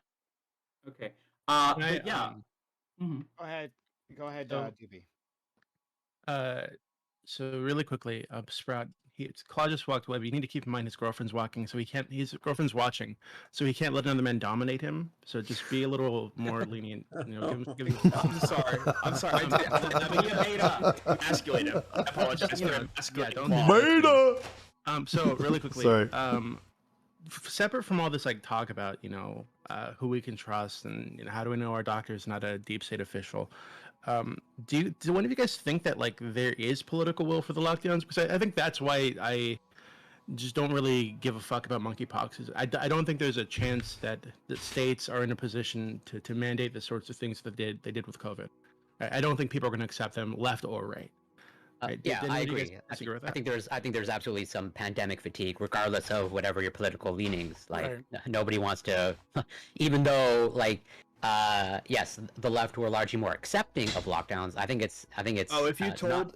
I think it's if you not correct told- to like frame it as like people are if you pro told- lockdown or the left is it- pro lockdown. I don't Well, think if you anybody really told enjoys it. if you told the entirety of America that you had to go back to lockdown and put masks back on, I think America would like flip shit no matter political leaning. I think America would just majorly flip shit because I think we're just worn down from the pandemic. When we were told I think there's a threshold. when we were told of for the day mortality. it's gonna be like 2 weeks to stop the curve, and then like a year later a year and a half later, we're still have masks on and still being told to keep masks on in public. It seems think that's insane. mainly because, can I like, go a they've little done further? Because I feel like half-assed job. Yeah. I think I unintentionally like centered this on the United States, but in Canada, right? I think you've also lost a lot of that will. So I'm wondering. We have some Canadians on here, unfortunately, but given that you're here, I'm not Canadian. Trudeau, thank God. So Trudeau made a comment, right, about like Don't let him lie to you. the truckers. Goddamn Canuck over here. The truckers at the border, right? And he was talking about these people with unacceptable views, and how like they're terrible, and we have to like do something about them. And he was talking about people who were like protesting lockdowns, right? Like, so do you guys agree with that kind of language, or do you agree that there is no political will left for lockdowns in Canada? I do have to say that during the lockdowns, the quote-unquote trucker protests that were happening, although some of it was for the actual like lockdowns that were happening, there was like a lot of just random ass bullshit being added in. Like, for some reason there was like Trump stuff. It was like, for some reason, extremely politicized. That's every big but like this was like protest. Very predominant and like No, very that's literally focused on, every like, big the hate protest. aspect of it. Have you Yeah, ever but been to a that's large America. protest? Have you ever been to a just large specifically- Trump doesn't equal hate. And I don't think it's fair for you to get pissy over Americans No, I'm commenting saying on like Canadian in America. politics. But the thing When is, that's that we're all going you by guys, that's what American you're doing right standards. now. In That's all Canadian you guys standards, fucking do. it's Gnosis, way more chill. Gnosis, like when we had Occupy Wall Street, there was like feminist fucking lesbian pro cat fucking discussions, right? Like every understand. large I am fucking totally protest fine with, has like, political crazy people terrorism. in it I'm and just has saying, like like, all in the different hate types aspect, of it was things sort of that polarized. obvious. Well, Like, I'm there saying- were all I'm saying justifiable is- reasons for all I'm that. saying is this: But, like, I actually want Justin like, Trudeau. I actually want Justin. I actually want Justin Trudeau to. I actually want Justin Trudeau to. I actually want Justin Trudeau to just come out in favor of monkeypox lockdowns, just so that we can ensure a Pierre Poilievre victory. So I want to touch on the question. Just to say that, holy crap! I want to touch on the question. Gnosis. Go ahead, Doobie. Gnosis, I just want to be sure that I heard you correctly. So you said that you're fine with political terrorism, and you're fine with buildings blowing up as so long as nobody dies. Like, is that really your standard? That is my limit. Anything after that, I'm just like not okay with. So anything before Gnosis, that, the Weatherman I am Project. willing to justify. Gnosis endorses the Weatherman Project. All right. Wait, hold on. So Gnosis, if people were upset with Trudeau's comments, right, about these unacceptable views these people have, and they're like minority, we got to do something about them. People thought that, hey, this dude's getting ready to round us all up and throw us into camps. You think it'd be acceptable for them to go and blow up government buildings so long as nobody died? I'm saying I'm willing to justify. It doesn't mean You said it's justified. No, I'm saying if it makes sense to me, I will be willing to make justifications. Yeah, literally, You should it's just very literally biased. openly I am admit- obviously a biased person. Why would I I will be justify. non-biased? I will justify violence as long as it goes along with my opinion. Yes. Like, get the fuck out of here, dog. Why You would have I zero care fucking about anyone principles. else? You have no fucking principles whatsoever. You're I'm just a fucking very ADHD selfish jumping person. from like I'm a bullshit topic to self-censored- bullshit topic. I am a self-centered and ironically self-censored person. Look, anything I do, I don't do it for the sake of other people. I only do it for the sake of myself. Clip that. I'm gonna get vaccinated. I'm only doing it for myself. I don't That give a shit about other people. runs for office. I Make sure don't you like use it in his anti-office campaign that he's self-centered and always gonna do things for himself. Yeah, I'm gonna join the Prime, Conservative Prime, Party I of like Canada, by the actual way. sociopath here. This is really interesting. Psychopath. No, so- but I do have antisocial tendencies. As a fellow That's a Canadian, whole other thing. I want to distance myself from this person. I'm a Quebecer, so not a Canadian like Gnosis. All Canadians are this way. If that makes any knew it sense. all along. But to address Draw the Doobie's fucking Nazis are from Canada. point, hopefully, like so even though I'm on the left, I'm not for the demonization of anybody. And like the way Trudeau handled the trucker protests, like very far from ideal. And like again, even though I'm on the left, I'm not for the demonization of anybody. Just as even though I have strong disagreements with Scott, I'm not for the demonization of Scott. I'd rather just like hash it out civilly and respectfully. But to also again address your point in terms of like COVID fatigue and lockdown, like for sure, I think given the general sentiment and people's mental health, it's hard to justify another lockdown if it's needed. However, I do think there is a threshold of mortality that can occur with a virus that people will be willing to lock down. Like if in fact, it doesn't seem to be the case so far, but if in fact there's a virus that comes along that's like 20, 30% mortality, I think people will be genuinely scared. I mean, I think, but the problem is that this entire conversation is centered around the idea of trust, right? Mhm. And so when you say a certain mortality, people will be willing to accept it. Sure, if the institutions tell us that there's a certain mortality, and like enough of the visual kind of like enough of their personal experience shows them that, maybe. But the problem is that this pandemic has eroded so much trust in the CDC, I agree. so much trust in the World Health Organization, and so much trust from politicians. And I mean, like, you know what I mean? Like, there are so many people that have seen what, you know, happened in California, see what Governor Cuomo, right? Like, he can murder people in fucking nursing homes, but the moment he sexually harasses somebody, then he's finally got to go, right? Like, these people are not going to trust that mortality rate. Like, it doesn't matter if it's true or not. They're going to look at a large portion of the American population, especially, but much of the West is going to look at that and go, I don't believe you because you provably lied to me for years straight, and I'm done with your bullshit. So I don't disagree with you, but aside from, you know, abolishing the state, which I understand is based in comfort, like, what can we do then to hopefully reestablish trust in the institution? Or are you saying like that's pretty much impossible at this point, and Well, that first off, we can only get to Ancapistan to get trust? First off, we ensure Nobody's China is not in WHO. We ensure countries that are not going to misaccurately represent their numbers and what they're doing in their country as far as health is, that is not in a World Health Organization. And we try to establish trust in our health system again. We take out Fauci because Fauci lied to Congress about I forget what exactly it was called, but the testing that happened in the Wuhan lab in China that was funded No, by. he didn't lie. You just don't He did understand lie. that. He did No, lie. He, It was- did it not. was He funded- certainly it was- lied about other things, but he did not lie about that.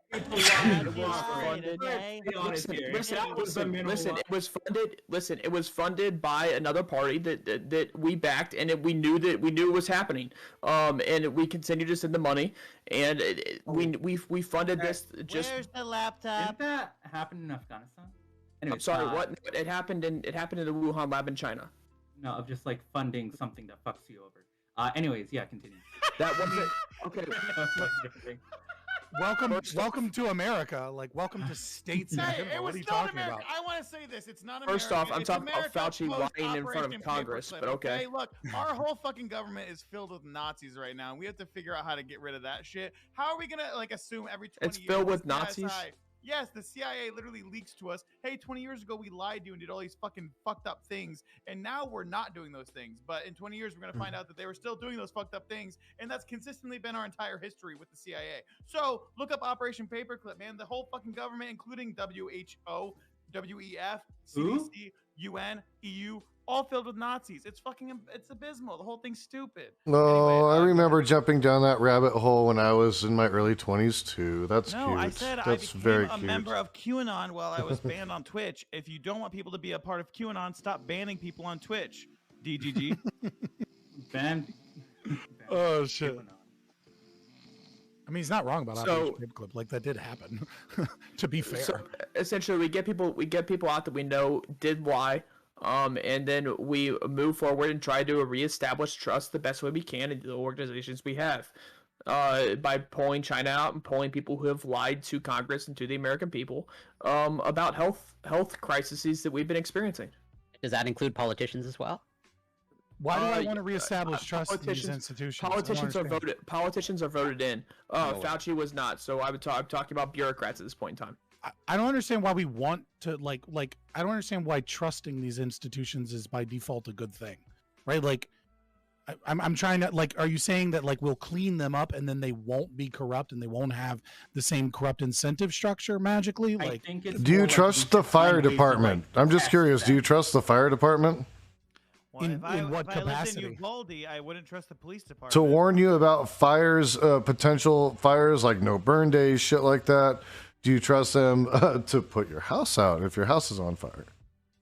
I mean, to a certain extent. but, Okay, I so don't have a you choice. couldn't lend the same Fabian, I feel like credence is to making- who?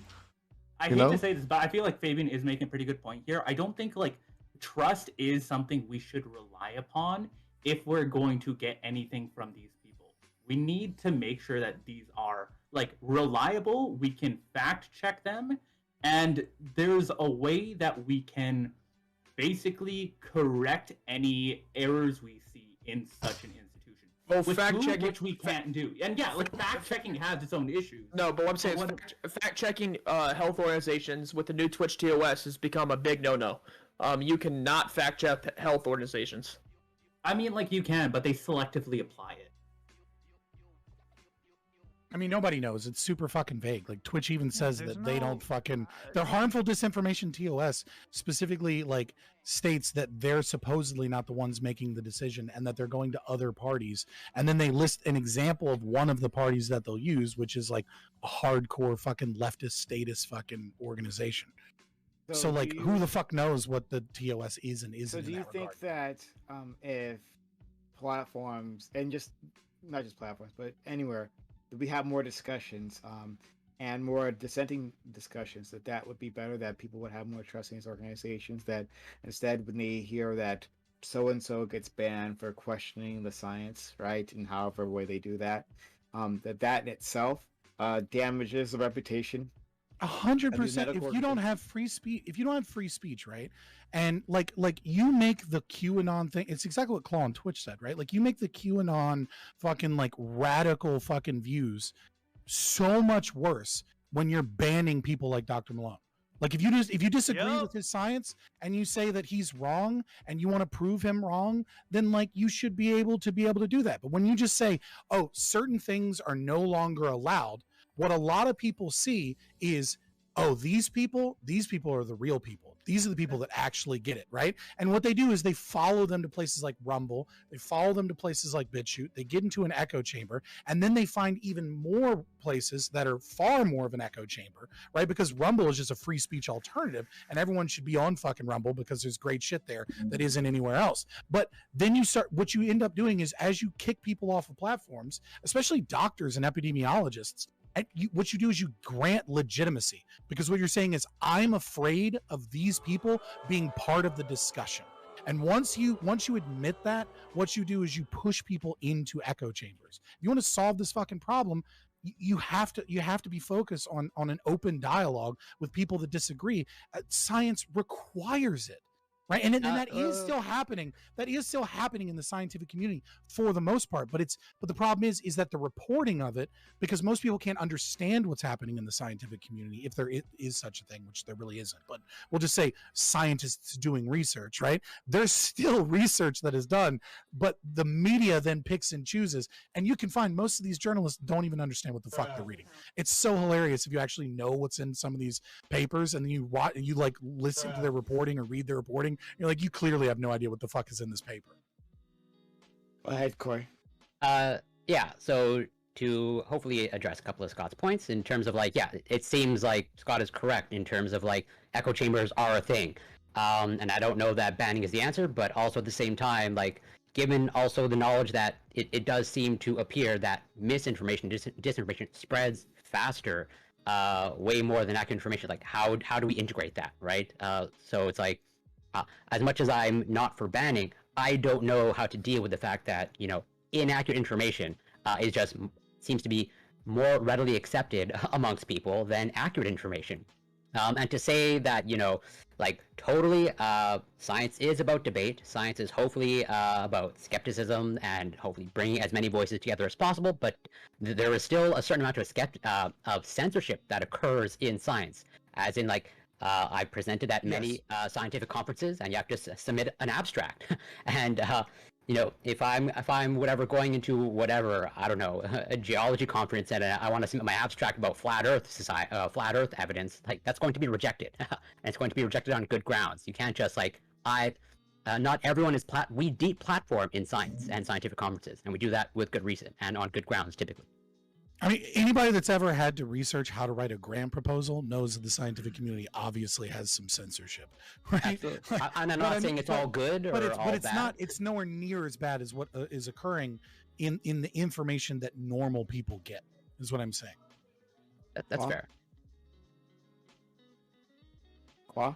So yeah, just to go on his point, he said specifically that he thought that misinformation spread more quickly than it did than regular information, and I don't necessarily believe that that's true. I believe that what we are seeing is that people that tend to want to spread misinformation tend to be one, stupid, or two, very smart, which leads them to be very, very good at social engineering, which allows them to get their message across better, faster, with more propaganda than you could ever hope to with your shitty fucking message of boring bullshit, right? Lock her up. It's those kind of things, that type of rhetoric that starts to get like ensourced into the community, into society. Let's go, Brandon, right? It's that type of rhetoric that like starts to like ingrain itself and that you cannot overcome because it is based in our like tribal DNA to be like this. So if we don't start fighting fire with fire, then you start to have to like you're locking yourselves up, which is what your strategy is. Usually we lock ourselves up and prevent any of this bad shit from happening to us, but we're also not even trying to fucking fight the actual wildfire that's starting, right? If all these echo chambers are so fucking stupid and dumb, you'd be able to throw a fact their way and be able to stop it all, right? If you were smart enough and brave enough and cool enough. Wait, But you think "Let's Go Brandon" is misinformation? No, the entire concept of what the right wing tends to do is turns everything into a meme that then propagates into "Make Twitch Great Again." It's "Make America Great Again." It's whatever. We get it. The left can't meme. We got it. Let's go. So I want to hear from Corey because that's response to Corey. So Smooth, Doobie, then Gnosis. Yeah. So just to respond, like, because to Scott's point, like echo chambers are a bad thing. Echo chambers are a thing, and we have good basis for that because that's borne out in the evidence. Like the research is happening in terms of like echo chambers and the effect of echo chambers, how they occur, their dynamics, and so to say, just as in the same vein, we have evidence showing that misinformation and disinformation generally spreads faster. We can get into all the mechanisms as to why, but just on the face of it, misinformation and disinformation does spread. That's an empirical claim backed up in evidence, just as the empirical claim of echo chambers, not overly good, have very negative effects. That's also an empirical claim borne out in the evidence. So like those two things appear to be true. And you spread misinformation, they will always be you go to jail.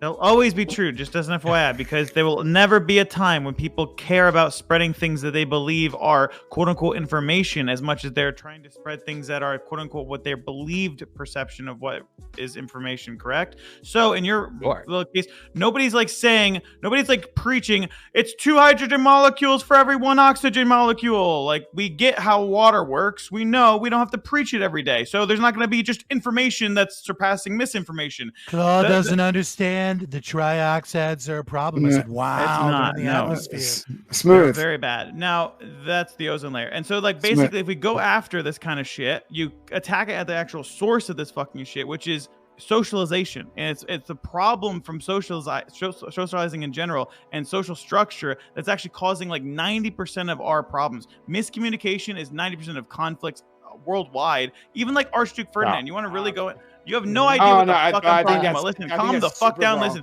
if every how in the fuck is this wrong? This is the complete. I'm sorry, I'll go deal for with it. that later. Bro, what is this mean? Smooth, Doobie, Gnosis. Okay, yeah, you lost me on the last part there, but so listen, so how I think we can fix this is messaging, right? Like when people tell the truth, they tell it in such a way that it doesn't even sound good. Like they talk above people. They talk down to people, and it doesn't sound good. Like you should talk to them like you're talking to your friend. Like, hey man, this is the truth. This is what it is. Hey, you should apply these steps to mitigate what might happen to you. You know what I'm saying? You don't have to do it, but these are the things you could do.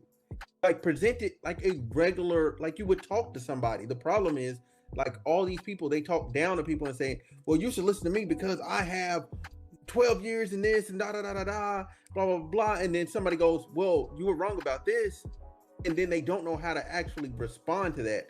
They just fall back to, well, I have this degree, I have instead of actually having the actual human conversation and saying, hey, I was wrong on this. I apologize. These are my things moving forward on how we can address this particular issue. But they don't have what I needed. They just want to set themselves up as something that's infallible. which is but wrong. this is the problem. This is the problem with the power structure that we have, right? Is that like if you talk to scientists, talk to Corey. Corey is more humble and respectful than like any other fucking left-wing person I've met on. Don't spread that rumor, Scott. That it's facts, okay? Right? But like what you're talking about is you're talking about representatives in positions of power. You're talking about narcissists. Hey, Mike, thank you very much for the biddy. And fucking Appreciate governmental that. organizations put above us. And then you're like, well, why are these people talking down to us? Well, it's because we gave these people positions of like perceived legitimacy and power through the fucking monopolization of violence and said, no, you fucking listen to Dr. Fauci. And of course, fucking narcissistic, weird, fucking egomaniacal people rise in those positions. How could it be anybody else but that? Because if they weren't, they wouldn't have made it to those fucking positions to begin with. Right? Like that's the whole fucking problem with You these guys ban all the institutions that fucking we're supposed to people just that get there. fucking trust, that are like put in place above us to dictate what we should and shouldn't fucking think. And instead, what we should have is fucking freedom and freedom of association and competition so that we can actually have respectful and meaningful conversations and get to the truth in a meaningful way. Smooth, do you want to respond? Was that even something I need to respond? That No, seemed like we were around the same Okay, wavelength. just want to make sure. Fair enough, let's go brother. to, Doobie then. So I think earlier when I heard Claus say that he went into the QAnon rabbit hole after being banned, I took that as meaning that you like became a researcher, quote unquote, which actually means like typically you're being triggered by memes on 4chan, and that's your like research, right? But what you said is actually way more interesting. It sounds like you said that you actually like believed QAnon and went into the rabbit hole. So now I'm wondering, like, based on what you said a little bit ago about Archduke Ferdinand and shit, did you stop at like the children having their adrenochrome harvested and being sacrificed to Moloch, or did you go all the way to like the lizard people? Like, how far into that rabbit hole did you get? Oh, I Goddamn went all the way- Doritos have Moloch babies in them from aborted fetuses. I went all the way to the stories that were written in like 2001, before September 11th, that had to deal with Anthony Fauci causing a virus that would fuck over America, and that was written in 2001. So So you went into like the pandemic shit, like the COVID is all planned. Well, again, and, that's the the John elites trying to Hopkins get us. like official. There's no pandemic. There's an official John Hopkins simulation that explains 90% of what's happening as well. But again, these are the things that kind of get linked to people. And so when you say, did I actually fall into the rabbit hole, or did I just actually explore the rabbit hole and try to figure out every single one of the reasons why someone would fall into every single one of these? I wanted to see why. And there's obviously, the deeper you go, the closer to the Bible it gets, but eventually it all ends up at the Bible. And obviously it ends up being some sort of fundamentalist Christian type of 1776 Freemasonry type cult. But at the end of the day, it is what it is. You know, you believe your path and keep acting like a frog, and I'm gonna keep acting like me and being a unbanned streamer after 20 months and being cool as fuck. But did you drink? go Did ahead you and- drink codeine to better understand their mindset or not? Well, I don't do drinking drugs. that. Oh, No. Okay, well, so you don't really I know. need to You do didn't ingest really over the know. last year. No, man. Again, remember, I don't have to follow everything that I don't have to like, take communion. Fake to news. Join. If the- you, Fake if you don't, news. if you don't, You got it. You got. chug at least I said, 2 liters wow. of lean a day. Wow, you he didn't can't even really have understand purple the in his mindset. cup. How could he even The know? problem is that none of you even know about the things that I'm talking about, and you're sitting here. Yeah, and we don't know quoting anything about it, of QAnon. course. You don't know about the actual books that I'm talking about that QAnon is based on, right? The actual books called Q Yeah. that were written 20, 30, 40, 50 years ago that describe so many of the fucking things that are happening right now. Clearly, they're doing it with The whole circumstance plan. of It's evidence. the There's no one world planning. government Again, coming if you to don't It's the fruition. Xanathar's Gambit. I Do you mean, know how? Do you know what? Do you know Grimm's? But you know Grimm's, the Grimm stories, like Grimm's Brotherhood, all those kind of stories, also Yeah. known as Yeah. Disney. Do you know that they're all the same stories too? Like they're all the same stories that we've all been telling It's fake ourselves. news. We're all- It's fake Yeah. news. So if all JFK the stories are the Jr. same, JFK then Jr. maybe is gonna is how Q. language understands JFK Jr. is gonna Wait, come hold out. on. Can He's you- gonna come back alive. Wait, wait, He's right? gonna be vice president. Okay. I'm gonna go run for election in 2024. JFK Jr. is my Wait, hold vice on. president. Can I be, okay. So I just want you just connected Grimm's brothers, like Brothers Grimm fairy tales, to like QAnon and said, hey, because those tales were adapted by people and made into new tales, if you did not right, and then listen to me, retold, I and then said Disney took those and retold them again. Like therefore, same like story. QAnon, like all what do you? the same story, yes. So that basically QAnon understood that there's this story that is being told, and if you can latch onto that story and tell it with your own narrative, you can put anything out there into the world. There's like 9 Grimm fairy tales, yet every fairy tale on the planet, every Disney movie, every Marvel movie, everything that's ever existed is basically Gilgamesh. So we get how everything kind of expands from Gilgamesh, and Star Wars. Wait, what? Wow. So there's universal human themes. That's just like someone finally read Joseph Campbell, and I said, this guy understands the Epic of Gilgamesh. Yes, the hero with 1,000 faces. Like that's not like this is a well-established thing. So we're all getting there. Monomyth, right? So now imagine people figured out that the monomyth was a pretty good way to sell a fucking story, and some team is selling that story way the fuck better to the other team, and a lot of people are pissed off about it, and it seems like it's all of you. So unfortunately, you all know we're not pissed off. We're like curious. It's obvious the best way to convince people is just use buzzwords, Mad Libs to just like get them on your side. You just need to use the words that they understand the way they understand it. Okay, hold on, can I? Whoa, shut the guy who gives all the tools to success from James Bond. Doobie, go ahead. I just want to know which part of the hero's journey we're on as a society right now. Like, where are we? Next up, we'll be looking at Pinocchio and how it connects to the QAnon space of the internet. So, okay, I'm Jesus. Okay, so just so I know, right? Like, you said you just went down that whole rabbit hole to explain it. Okay, so then you don't believe in the tenets, reject right? the narrative. So, like, thank you for the follow. I mean, you're not into like the pizza conspiracy or anything like that, right? I'm not into the conspiracy theory that there is a pizza parlor that somebody had ownership of and there was things happening in the basement of, but I understand presumably where that probably started from, which was metaphors for things that existed on an island that somebody has been suicided over. So I unfortunately do. You think it started from that? I don't think it started from that. I absolutely that happened. know that it did, and in fact, a lot of other things started. No, Pizzagate's been going on for a really long time, actually, bro. Yeah. You know what else has started around the same time? When did Jeffrey Epstein die? God, it was right around the same time Operation Warp Speed got marked into existence, right? Executive Order 1387, right? I think it's 13. I've been talking about Obama and Hillary and the way that they smell the spirit cooking long enough. All right, I'm going to tell you right now, if you smell Hillary, she smells like sulfur. All right, these people doing the spirit cooking rituals. I've been seeing these things. I want to ask you. They're all doing cocaine and adrenochrome. On Twitch, I want to ask you these. On Twitch, I want to ask you these questions. What do you think Obama meant when he said that he wanted 20,000 hot dogs from young Indian boys? Huh? What do you think those special hot dogs had to do with? Anything racist stuff once? Scott, I really appreciate you knowing what the fuck that means right now. Anything which I really appreciate it. I don't know. I'm just saying what people have done. Operation Paperclip, proven. These things that the 13887 executive order proven that happened like the week of the Epstein murder, right? Like we had to sign that into existence. All the right wingers on my channel, are supporting the idea that you're living in 2016. Your memes are so old. Well, no, I mean I was banned for 20 months, but I was not banned for that long. However, I will say that I'm telling you guys that the problem is my memes from 2016. The fact that they're killing is presumably for the fact that they are coming back up to relevancy because it is May in a election cycle. So I guess somebody's neck is about to get squashed here in a couple hours, right? Wow. I'm really happy I asked that question. So do you think that like so I want to be like super clear, right? Because I feel like you kind of danced around this earlier. You see, we're referencing like these simulations with John Hopkins and Anthony Fauci and yada yada. So do you think that COVID was like invented in a lab like intentionally to push society in a certain direction?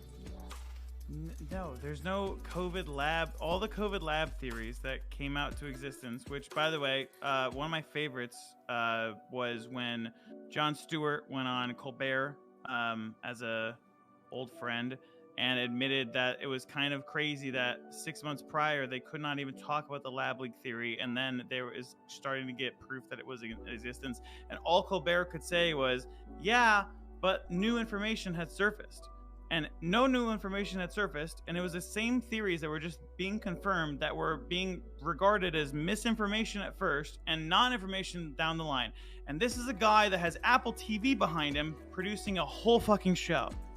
Then you have Spotify backing everything Joe Rogan's doing with $100 million contract. Where in the fuck do you think anything? Where are your people getting their money from? Pfizer? Would you like to connect this into a salient point at some point, Claw, on Twitch? Well, I'm saying, where the fuck are they getting anyone that's preaching your information? They're all getting their money from one source that's called Pfizer, right? Moderna, AstraZeneca, whatever. I feel like you said no. You said no to my question, please. You said no to my question. There are please wait 1 second. Stop talking. You said no to my question, but then I feel like you went in circles implying that you meant yes.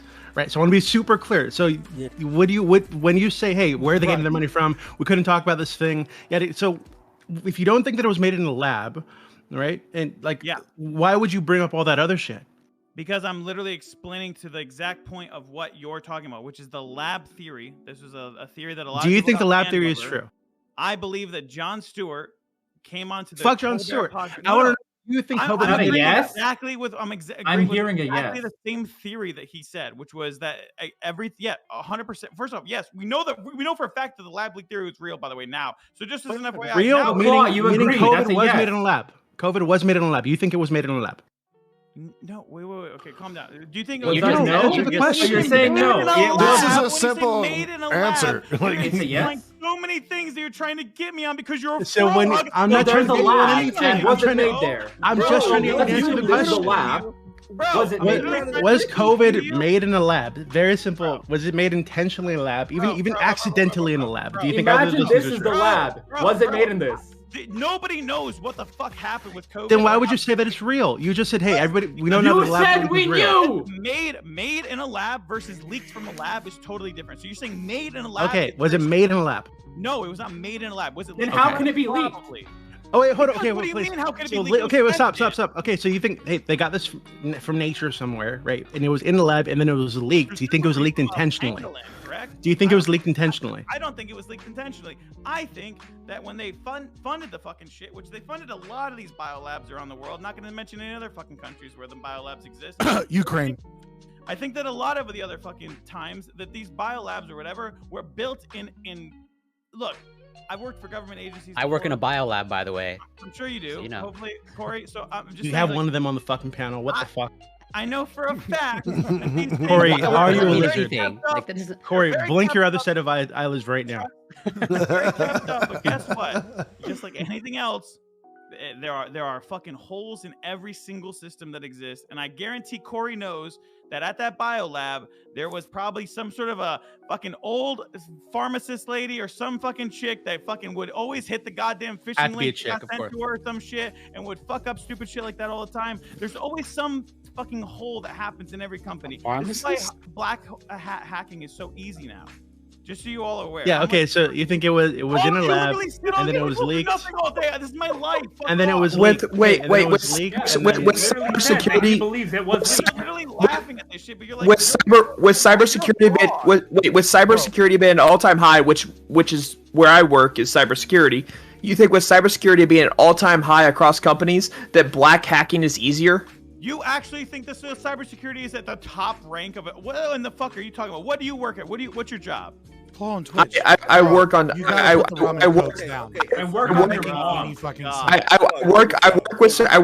work with security, and I work for several companies. I take on clients in the form of companies and work with their security. Put your company's name out there right now. Yeah, but you're not Claw on Twitch, the real expert here on. I'm not doxing myself. I'm not doxing myself. Someone could fucking. I'm not doxing myself. Guy, they could call up a support ticket. They could do whatever the fuck they wanted. There's so many ways you can socially engineer your way into companies. You could just apply for a job. I'm so glad that your girlfriend is coming to drink some rum and coke because you don't need it. Bro, God, you know can what's she crazy bring about can this she whole bring thing? you a glass of water, bro? You Dude, need no, to chill no, out. the whole concept about this is, look, I Glass get it. of I'm doing the weed. 9v1. I get it. I'm fine with that. Listen, the whole problem is I'm trying to attack this from a logical standpoint. All I'm trying to do is save the world, and all of you are trying to do is fucking trying to attack me for doing. You just said that black hat hacking is easier now. It is. You're it is trying easier, to but people save are the doing that. world from No, what? it's not. Oh my god. Literally, Bro, encryption is getting more difficult with time. Bro, yes. Go to Instagram right the fuck now. Look how, ask Instagram how many times they're advertising. We can train you how to be an engineer in less than 36 weeks on Instagram. Everyone is being taught how to be an engineer right now. Everyone is being hired to be an engineer. Does that mean they're good engineers? No, I can teach somebody to be a fisherman. Doesn't mean they're gonna be a good fisherman. Yeah, hold on. We haven't considered that ITC Tech exists. I can't finish He's this true. thought. He's right. I can't. You driven me down such a fucking weird hole. Wasn't I next? I'm trying to solve Dog, every you did single that to one of yourself. Yeah, you kind of wound yourself up down this hole. Like, You are literally like the person that comes on these podcasts because they don't have anyone else to attack. I'm replacing you. You're gone now. Okay, Prime's inviting me every single time because I just 9v1 this whole podcast and you did dog shit. 9v1. You look Come like on, but you're not saying Hold on, anything. okay, guys, You you have to guys- say something for us to Guys, be we attacking haven't- We you. forgot. You just Guys, need we to put the haven't words considered- together into some kind of cogent statement. Yo, make one Agara, fucking what the salient fuck? point. Like, stop drinking. Wait, what's Like, Agara? it's embarrassing. You're worse than Pathfinder CTV right now. Bro, like this is Okay, wait 1 second. Hey, since Okay, guys, we forgot. black He hat mentioned hacking this is so earlier. easy. Black He hat warned us hacking is so earlier. easy. All right. God. He I'm warned us totally- earlier. I think we forgot. Oh my We god, forgot what along happened the to way. me? Gibby.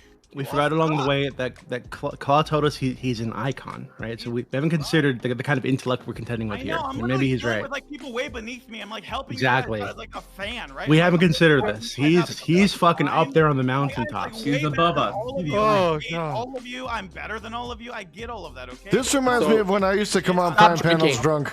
I'm supposed to be the narcissist here. I'm the one that admitted to be okay with terrorism, and you're making me look good. Bro. No, because you literally look like irrelevant because you literally got You're making me look good. The only reason why I look like irrelevant is because I'm. You don't look good. You don't look good because guess what? You're not. I gonna don't go say I look good. forward. I look like dog shit. Bro, The I'm only gonna person that doesn't look good in this I paragraph. look like I banged your mom, all right? Let's get to my point now. My fucking Okay. influence is better. If we're influencers, right. let's fucking fight on the royale of influence. Let's go. That's what this is all about. Make your ideas matter. One last thing. Wow, powerful. One last thing on this because this has been fun. Your ideas don't matter. 'cause In terms nobody of knows what the your idea is. Pizzagate No, thing, bro. right? He's The so height of angry. Pizzagate, like I think we could all agree, was when it was attacked, right? Oh, and it fuck. was attacked in 2016. And then the Jeffrey Epstein story, according to most people, didn't get kicked off to 2019. Why would Pizzagate have been inspired by Jeffrey Epstein?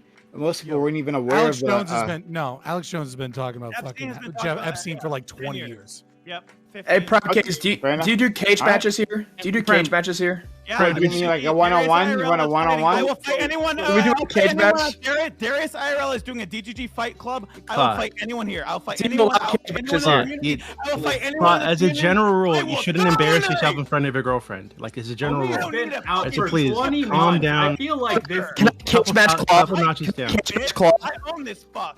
Can I I'm cage finally match got You his shouldn't chastity embarrass cage yourself your in on. front of a girlfriend? female. Okay, this is pretty a bad idea. I'm so glad So she's really drinking quickly, some of your you rum. You So shouldn't Prime, call your girlfriend a Prime. fuck. That's probably not a good Prime. idea.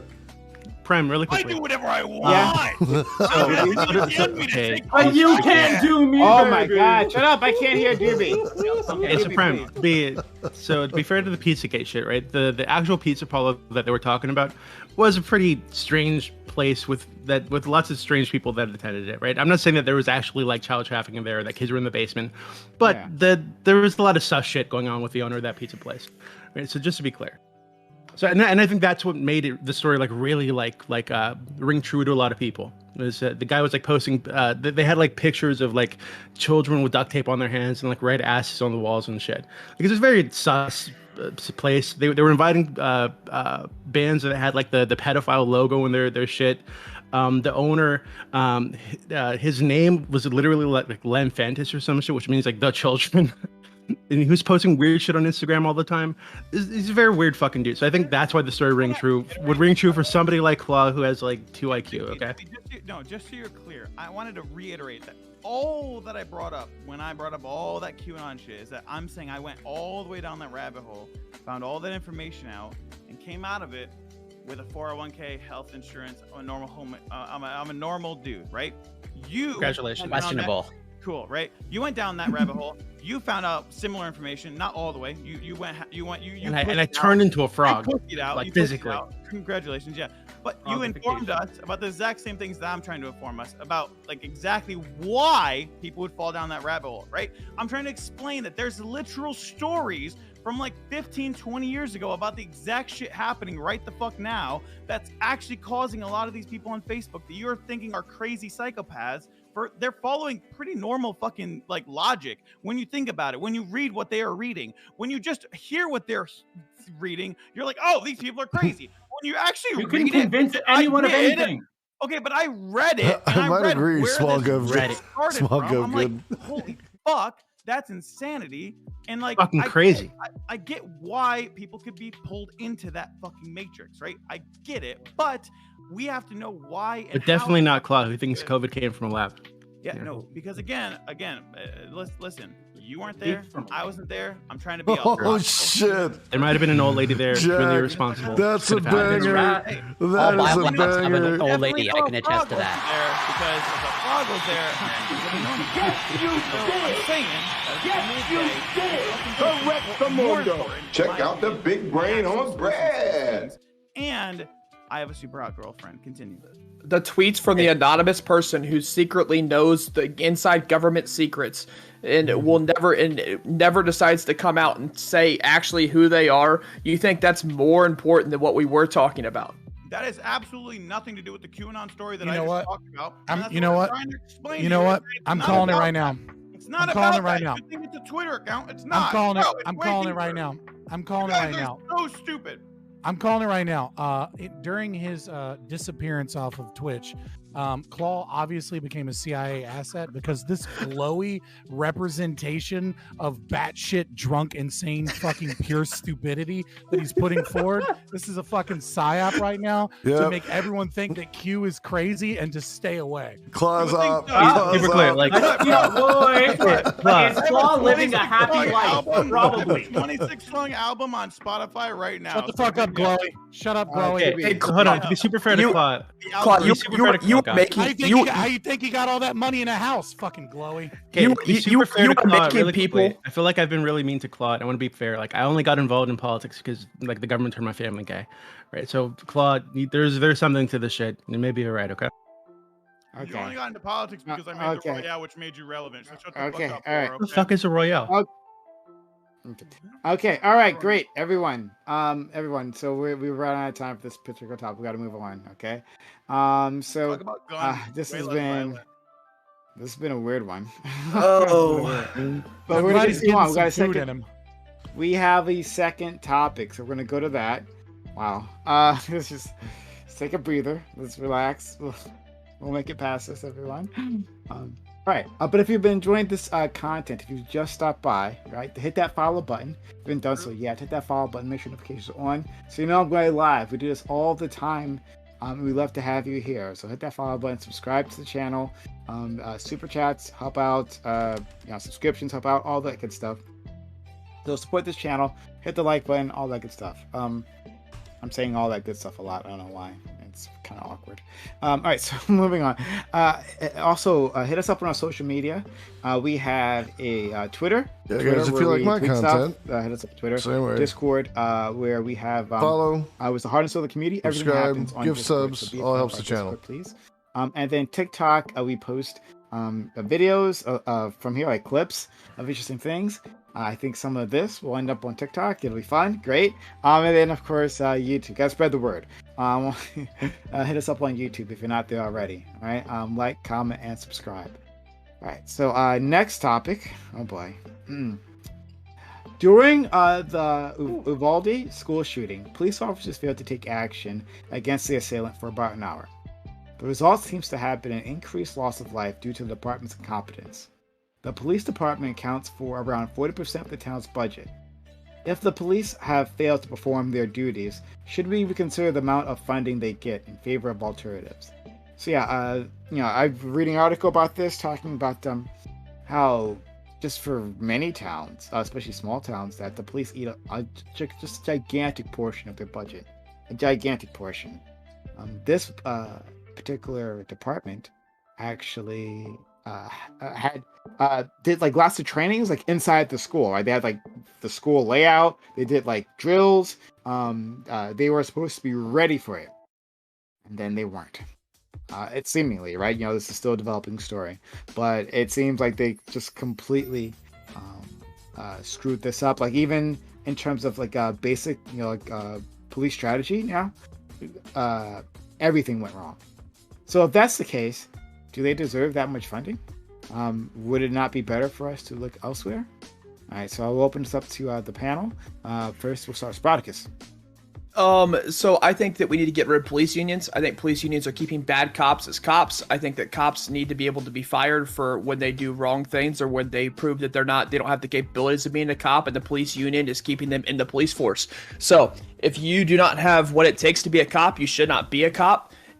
Because this local police force not only fucked up and didn't take care of the situation, when the special weapons and tactics team came, the local police force didn't let them in.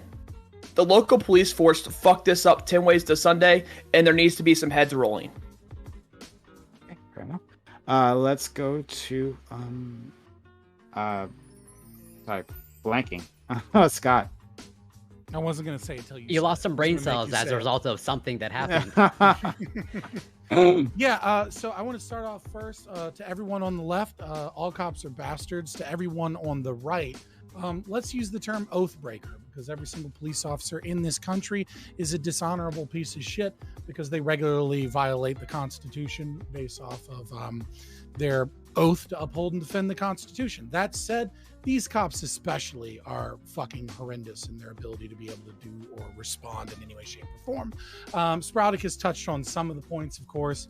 The fact that they didn't want to bust down the doors and they wanted to wait to get janitor's keys. The fact that children were, covering themselves in the blood of dead teachers so that they could play dead for an hour and 18 minutes while the cops waited to actually go in and fire and kill this guy with 25 rounds. They finally went all in at the very end. In terms of solutions, I think it's very simple. We need to abolish all public schools, and we need to abolish the police state. The best thing that you could do is privatize public schools, privatize police, and then since we spend roughly $11,000 to $25,000 a year annually on putting children in school, all we need to do in once we get rid of public schools is just give parents $1,000 to $2,000 a month every single month for every school age child that they have, and allow them to homeschool or engage in private schools, etc. This idea of we'll get rid of certain portions of the corrupt police state and hopefully it'll get better. No, just fucking privatize it. Just allow schools to be private, allow them to have insurance, allow them to have private security, and deregulate this private security to the point that they can effectively act as security. And when schools fail, they'll be sued out of fucking existence, and we'll actually have a market and an insurance market that ensures the safety of our children. These police can't be fucking trusted. Communities and private companies are much better and much more efficient at being able to protect themselves, and that is what we need to do. Jason. I love the idea that the solution was to price people out of Jason, fucking you're doing. muted. I love every the word you idea said. that the solution was to price poor kids out of school, but but no, I think on this issue the police did really fuck up. I think that definitely we need to look at how we fund the police. We need to look at how we're training, obviously. And I am firmly of the belief that we should defer funding to more public resources, that can help to prevent these situations instead of waiting for them to happen and having the powder keg blow up on us like did in this situation. So yeah, I'd like to see more community resources, more mental health, resources. things like that. I think those preventative measures are better than waiting for this to happen and then sending in a bunch of inept or lazy police officers that don't want to do their fucking jobs and letting fucking 21 people die because they just didn't want to walk in, even when parents were trying to walk in. Again, even when the special tactical units were trying to walk in, they're blocking these people from going in. It's like, fuck them. I'm sorry. Like, and yeah, they should fire most of those cops that were on the scene, if not all of them. They should be fucking fired. Like, no question. Like, what the fuck, dude? You sat there and waited for an hour? Get the fuck out of here. That's all I got on that. Okay. Claw. Yeah, I'm just going to do a complete 100% direct response to Scott, and that is that I am somebody that was completely homeschooled and pays for all of their security. So if you believed Scott, then you believe everything that I say is correct, and that I found my own schooling from home via the QAnon boards on Facebook. Next up. Okay. Gnosis. So it seems like people who are drawn to violence have a tendency to use and abuse that violence. So what I'm proposing is that we separate the people who use violence from the people who permit the You're use going of violence. in and out volume-wise. I don't know what the fuck's going on, but Is it better now? yes. Much better. Okay, sorry about that. Must have been whatever. So my whole thing is that it's quite obvious that people who want to use violence will abuse any privilege they have to use violence whenever the option presents itself. So maybe we should separate the people who are allowed to, who give permission to use violence, and the people who enact that violence. How would we do that? Well, I'm proposing we have one social worker who's there to deal with the situation in a manner which does not use the legal enforcement and the legal authority they have been provided. If the situation calls for the legal, any form of legal enforcement, such as violence or anything like that, then they would have a police officer present who only acts on their discretion, or unless the situation requires for it. Of course, situation gets too violent, police officer's gonna be there, detain them to deal with this. But the main thing is that the social worker is trying to figure out what the solution is and try and find a way that we don't get the law involved with this unless it absolutely has to. That's all. Okay. Corey. Yeah, so my meme answer is totally, funds need to be reallocated so that there's better training to send these cops to the Doobie School of Masculinity so that they're not cowards. But my actual answer is totally echoes a lot of things that Sprouticus said in terms of abolishing police unions, or at least making them better somehow, so that we're not retaining bad cops. And a lot of my, I echo the sentiments of Jason's Society, more funding for better community resources. But I also, so I'm all for funding access to mental health care resources, but I want to be careful in terms of yes, I'm all for funding access, but at the same time, let's not make the mistake of concluding that mass shootings or school shootings is primarily driven by mental health issues. That's a separate issue, but totally, we should fund mental health care access. Stop there. Let's go to Smooth. Okay, I just there's no world where first of all, I guess I'll start here. The police were absolutely wrong in this situation for not going in after that suspect. If you see someone walking, okay, they were originally, if I remember the story correctly, they were shooting with him, they were shooting at him, they were outside, and then he went inside and they didn't follow. There's no world where you see him go into a school and you go, well, I'm just gonna chill outside. That doesn't even sound right. That sounds like if you see someone running into a freaking, I don't know, a refinery with a freaking flamethrower, you're like, oh yeah, this is gonna turn out great. No, it's not. They're gonna kill people. They're gonna kill a bunch of children, and that's exactly what he did. He killed a lot of children. and two teachers, or one teacher, and then he killed his grandma on the way. Like, it was kind of crazy. But I do want to respond to the fact of, if you already have an active shooter situation, there's no world where a social worker is going to do anything. There's no world. The person's already shooting. The social worker's job is for way before then. He already had a gun. It's over with. Like, it's the police job to neutralize the threat, and they failed. That's my talk. Yeah, I agree. I agree with him. Flamethrower in a refinery. You know how I draw a picture. Thanks so much. All right, Doobie. Yeah, so it seems like these cops specifically might have actually violated the whole policy and their training, right? Recently, the Texas policy is to confront the attacker, right? And that includes even like ignoring cries for help from children, ignoring injured people, right? So you just go in and you confront the attacker, right? So they sat outside for like an hour and waited for it was like a border patrol, SWAT team or whatever the fuck to show up. So it seems like they did violate policy. It seems like people might have died as a result of that. So I think there should be consequences for these people, absolutely. Should also be consequences for the people that lied, like afterwards, to try to put the cops into like a better light, right? They talked about that cop confronting the attacker before he went to the school. That's not true. Now it turns out he never confronted him. He was actually, that resource officer was actually driving around and was not on campus when the guy showed up. He showed up, was shot at, and left. Right? So he didn't attack the guy on the way, and he wasn't even there. Right. And I think that like this might be what I think is really interesting about this is we have a lot of people, typically on like the progressive or left side, who would say, hey, you shouldn't have cops on campus at all. Right. You should have a social worker to like talk the gunman down or some shit.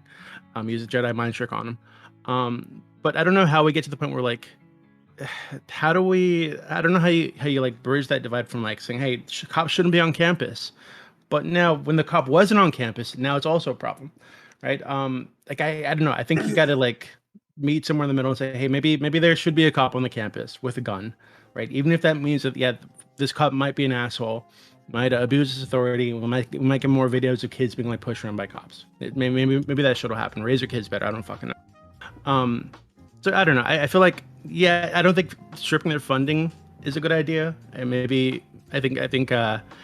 Getting rid of the people that fucked up and replacing them with people that won't fuck up, and also having more cops in the school itself to address this kind of shit is probably the way to deal with it. So I've got a bone to pick with Gnosis. Gnosis, it seems like you're just trying to pull out your like politically pointing in the right direction. I don't know what a therapist has to do with this conversation. I don't know what the majority of what you said had to do with this conversation. We're talking about a police force that, for one, didn't confront the gunman while he was going into the school. The gunman went unconfronted after he shot his grandma. He went to the school, entered the school unconfronted. And so the police force stood outside for an hour. When the SWAT team showed up, they weren't waiting for the SWAT team because they didn't allow the SWAT team to go into the school. This police force fucked up on all fucking levels. This is absolutely asinine. And the fact that they still have their jobs is absolutely crazy to me. If I was somewhat in charge of this police force, every policeman that was not in charge or did not object to their superiors as to going to the school or as to letting the SWAT team in would lose their job, because this is absolutely asinine behavior and it doesn't belong in the police force. And Doobie, if I may, so like I take your point in terms of potentially some people are proposing the solution of more police presence or more armed presence on campus, but we need to be careful because.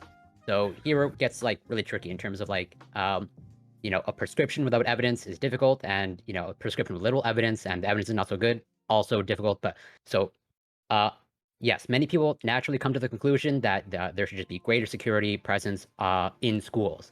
But there's a little bit of evidence to point, not the greatest evidence, but there's a little bit of evidence to point that actually having an armed presence, you might be incentivizing school shooters, because having potentially more guns on site might be an incentive.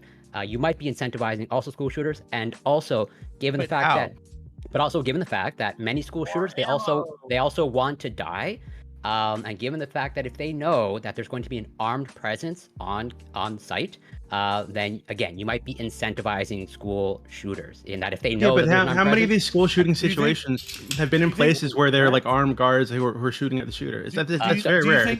I will typically link choose it. places where that's not the case. Yeah, so I'll link Do you it think in chat, that like but- Israel is missing like some ability or capacity to educate their children? Sure, Because they so- require you go through checks with armed security, and they don't have school shootings. Yeah, so we can talk Despite about being in a country that has mandatory, like they have serious mandatory issues with military. terrorism. They have mandatory military testing, which is Okay. different than us. So that's So yeah, we That's can not what talk about Scott's multiple prescription in terms of like, yes, Fucking both metal detectors, armed presence, checkpoints, redesigning of schools. Like that's a separate. I'm just talking about. You don't need to redesign schools. You just need to make one entry, one exit points. So where the public enters at one, the public enters at one point, they exit during that same point, and you force it via locked doors. Of course, teachers and children are going to be able to go out because teachers have keys. They're going to be able to get in and out of other doors, and other doors are going to be open for emergency exits, such as you push the door and it's going to sound off an alarm.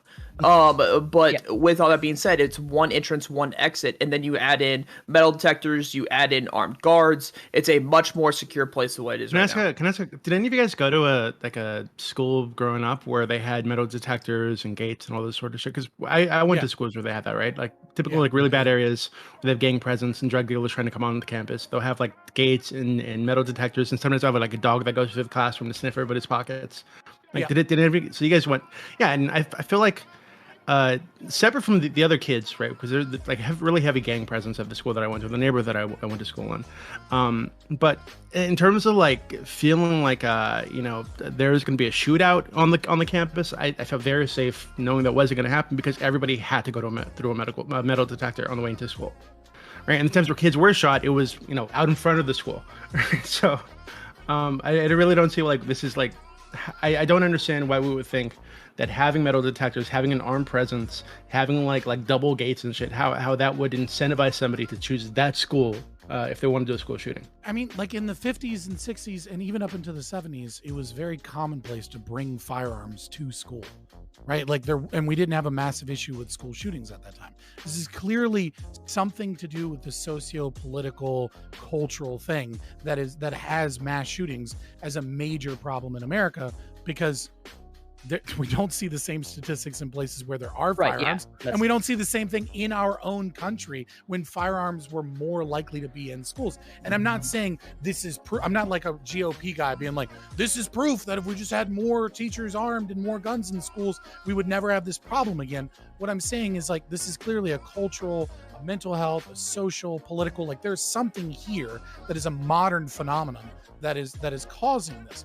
The question is, how do we respond to that in the immediate, right? Because I don't think we can just institute some government policy that's going to just like fix our fucking culture. You called it, like, bro. Homeschooling, right? That's what your solution was. You said homeschooling was the option. Get rid of all police. Oh, I think we have a good case. I don't think you can turn schools into mini prisons though either, and some of that is what this shit sounds like. Like I think you're seeing that the wrong way. On guards, all this shit. You want to put barbed wire up around the school too? Like let's make it look real comfy.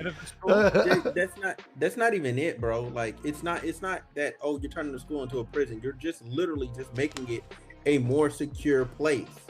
If you can stop the public, which in this case, what happened? Someone from outside of the public came into the school, which shouldn't have been able to happen.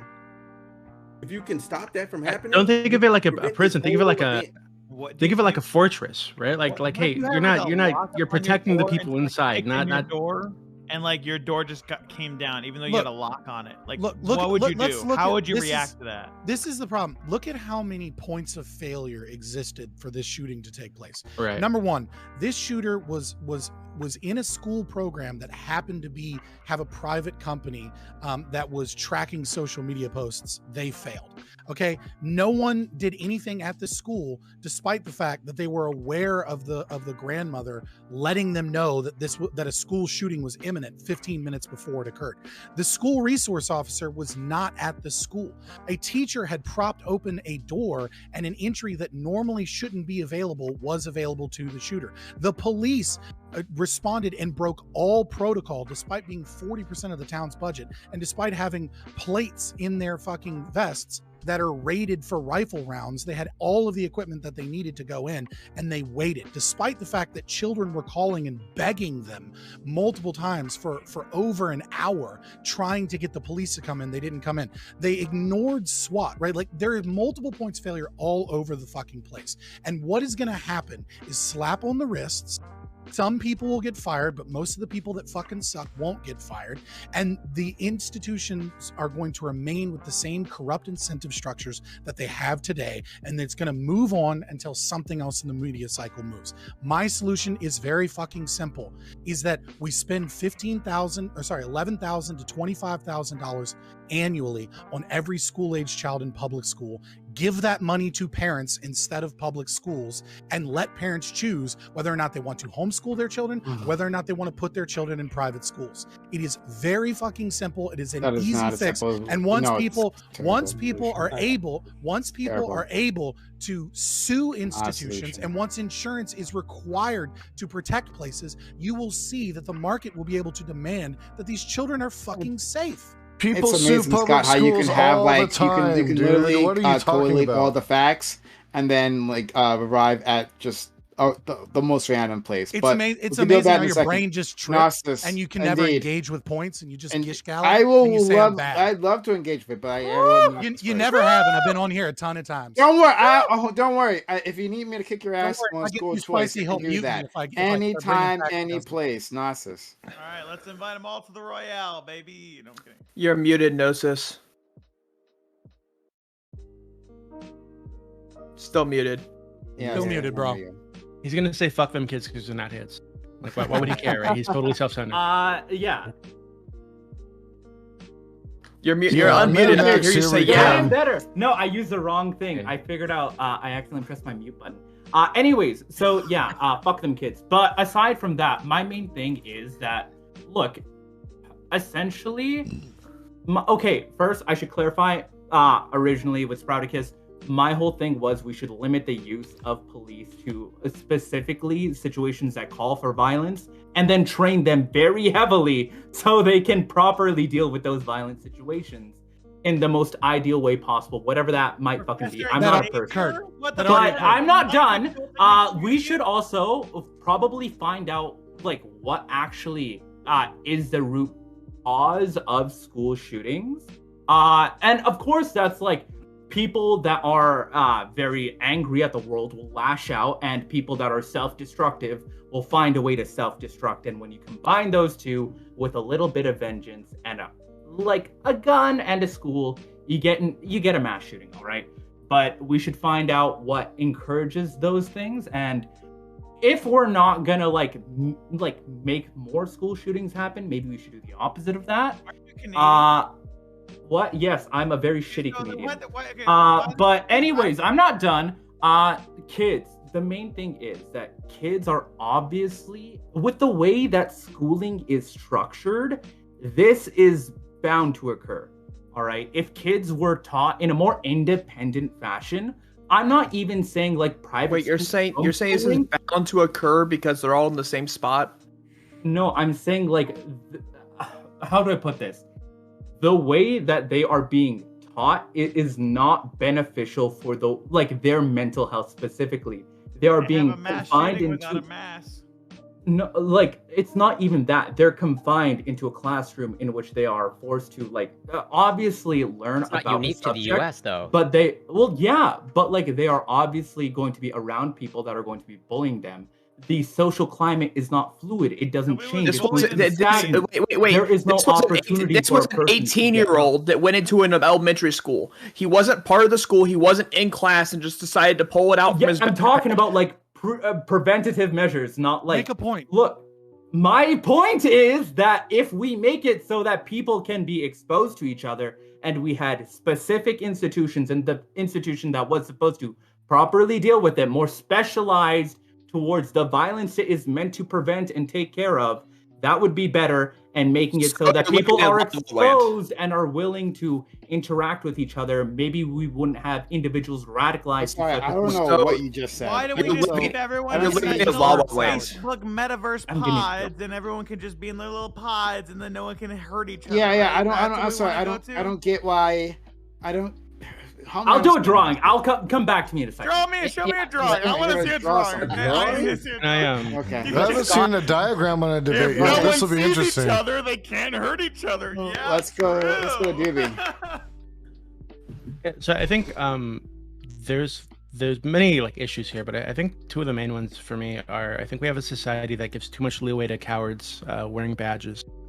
Because of the thin blue line thing behind me, right? We say, hey, these are hero cops, and everybody was so eager to jump on the hero cop train. And we find out that they were lying to us, and it was all bullshit. Oh fuck! And they Me actually too, let these mouse kids die slander. and violated their own policies to do so. And on the other side, you have a culture that like treats mental health issues like quirky personality traits that need to be embraced and not corrected, right? I think these two things are a really bad fucking mix, right? When you want to deal with things We'll be like done in an school hour, we'll be shooters on and to people other going things. like mass terrorist attacks and shit. I feel like we need to stop doing both those things. Right? I think these guys should be arrested. The cops, by the way, should be arrested for a dereliction of duty. That they should have serious fucking consequences for everything they did. The guy that went on TV and lied to us of course, Cop Doobie. to sell the hero cop narrative, he Jesus should also fuck. be in fucking jail. So I don't know what the fuck for, but just for pissing me off. I think all these guys need to have no power going forward, and there should be serious consequences for these people. And I think that the fact, like Spartacus said, the fact they still have their jobs, there's even a question about it, is fucking insane, right? They should have no business being anywhere near a position of authority. So I'm assuming the flag you have is ironical. It's ironic, yes. Okay. Now hold on. Fair To be fair, typically I love cops. Typically I'm when they're pro doing cops, yeah. when they're doing the right thing, right? I don't think these cops did the right thing. I think they lot again, of them, violated if not, violated like, their own majority. policy. Isn't the entire Violated their own policy. Wait, Corey, do you say a lot of them, dude? Do you say that a lot of them did? It looks like in that instance, it looks like a lot of the cops violated the policy. Oh, okay. I thought absolutely. I thought you were saying a lot of them were doing good. I'm like, wait, what?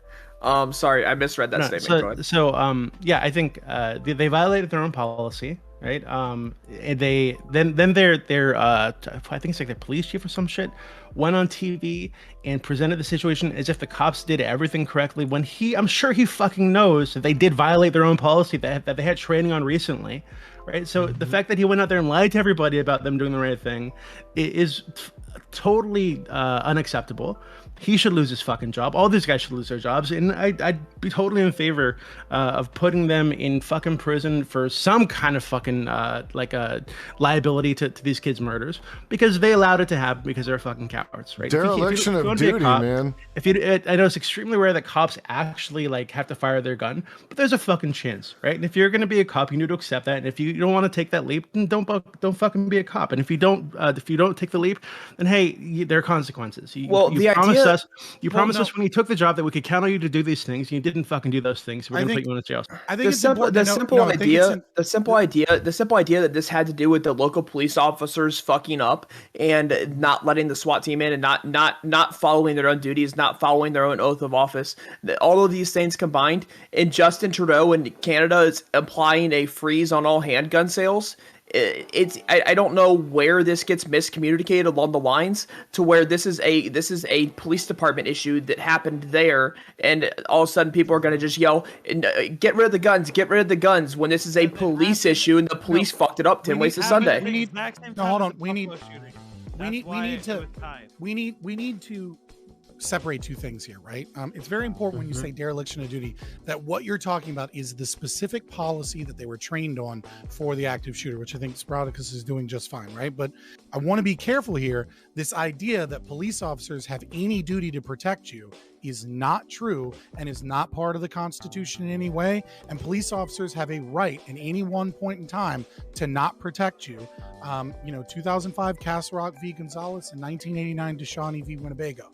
The Supreme Court has ruled multiple times the cops don't have to protect you, and they can choose to just let you scream and die in pain if they feel like letting you die. Their job is to enforce the law. It is not to protect you. And I think anyone, and Doobie, I think you'll agree with me here, even still, anyone that's actually grown up in a poor inner city community has experiences. I know I have experiences where shootings have occurred in my neighborhood. I've called the cops, and then they say, cool, we don't go to your fucking neighborhood at night. We'll see you in the morning and do a report, because cops don't have any duty to protect anybody. The only duty they have is to enforce the law. And in that regards, like, it's important to understand that that is part of the problem, is that the incentive structure is placed in such a degree that cops don't actually have to do any of those things. Now, did they violate policy that they specifically had, which can allow them to be fired? Yes, but in terms of committing a crime, it's going to be very difficult to prove them of a crime, because the system as it is set up right now is one that police are not there to protect you. That's not their job. They don't give a fuck about you or your child. I'm sorry, before you go, Doobie, I just want to ask Corey. Corey, do you know in Canada, do they have that duty? I don't know. I cannot say with certainty. And also, like, given that I'm Quebec, we have our own sort of unique police force. And so the rules are probably in Quebec different than the rest of Canada. If you don't speak French in Quebec, you get kicked out. That's what I heard. Okay. No, that's not true at all. I don't speak French. They don't speak French in Quebec. But if you're part of the government or a job, you... Let's go to Doobie. Je ne sais quoi. So I saw some pushback in chat for what Scott was saying about cops not showing up at night in certain communities. A lot of times they're not going to say that directly, right, to be fair, but they won't show up for like they've told me directly over the phone. Yeah, sometimes like that before too. They won't show up for 6 hours. They'll show up the next day, right? They just pop up randomly when you're not fucking expecting them, and everything's done, right? So yeah, they do that in some neighborhoods. Just to give some backup to Scott. But again, right. I really want to hit on this thing. I feel like this culture again. So one issue is the thin blue line shit, right, that you get from conservative types. And another thing is on the other side, we have a culture that treats mental health issues like personality quirks. Right? Like, it's just quirky. Oh, he's cutting himself in the corner. That's just his thing. This kind of shit. Like, I think we need to take this stuff way more seriously. Right. I think we've allowed people space to take mental health issues and make gender identities and like styles out of them, and we need to stop doing that. We need to start treating this so seriously and have these people even mandate that these people need to see a fucking therapist. At the same time, we don't need to re-stigmatize mental health issues. ADHD, I want to bring back ADHD used to be extremely stigmatized. We don't need to re-stigmatize mental health issues. That's not what we need to do, because less people are going to go see doctors for mental health issues if the mental health issue is stigmatized, because they don't want to be diagnosed with it. They don't want to have to say they have it. If we destigmatize health issues but keep the severity of you do need to go see a doctor, you do need help for this, that is the best way forward, to not make them feel like something is extremely wrong with you and you're just a fuck up. You don't need mental health people who deal with mental health issues feeling like that. You need them to feel like this is okay. You're just getting help for something you need help with, such as if I had a broken arm, I'd be insane to not say, okay, I need to go see a doctor about my broken arm. Same thing. If you have a mental health issue, it's insane for you not to go see a doctor about your mental health issue. It's still your health. I want to propose something. If we're going to keep this... Okay, go ahead. To Corey, then.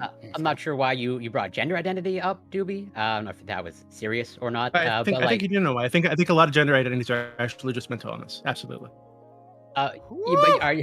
Well, I'm not going to touch that, but like, do you think then that's contributing to school shootings and mass shootings? And here Doobie showing himself to be a total fucking piece of shit. It's a little, the culture that you perpetuate as, someone who, like, it's very interesting to me that, you want to address mental health issues, since you think they are a large contributor to mass shootings or school shootings, and yet at the same time, in the same vein, you espouse that people should just man up. You should just take the hit that you get from, your spouse or partner.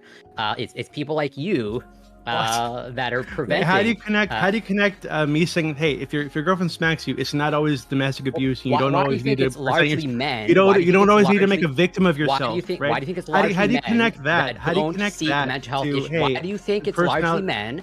Why do you think it's largely men that don't seek mental health treatment, or even just go to the doctor? Period. Why do you think that is? If there's not a difference between men and women, why does it matter what men or women differentiate between? There is a difference between men and women. Oh man, you're drunk. No, look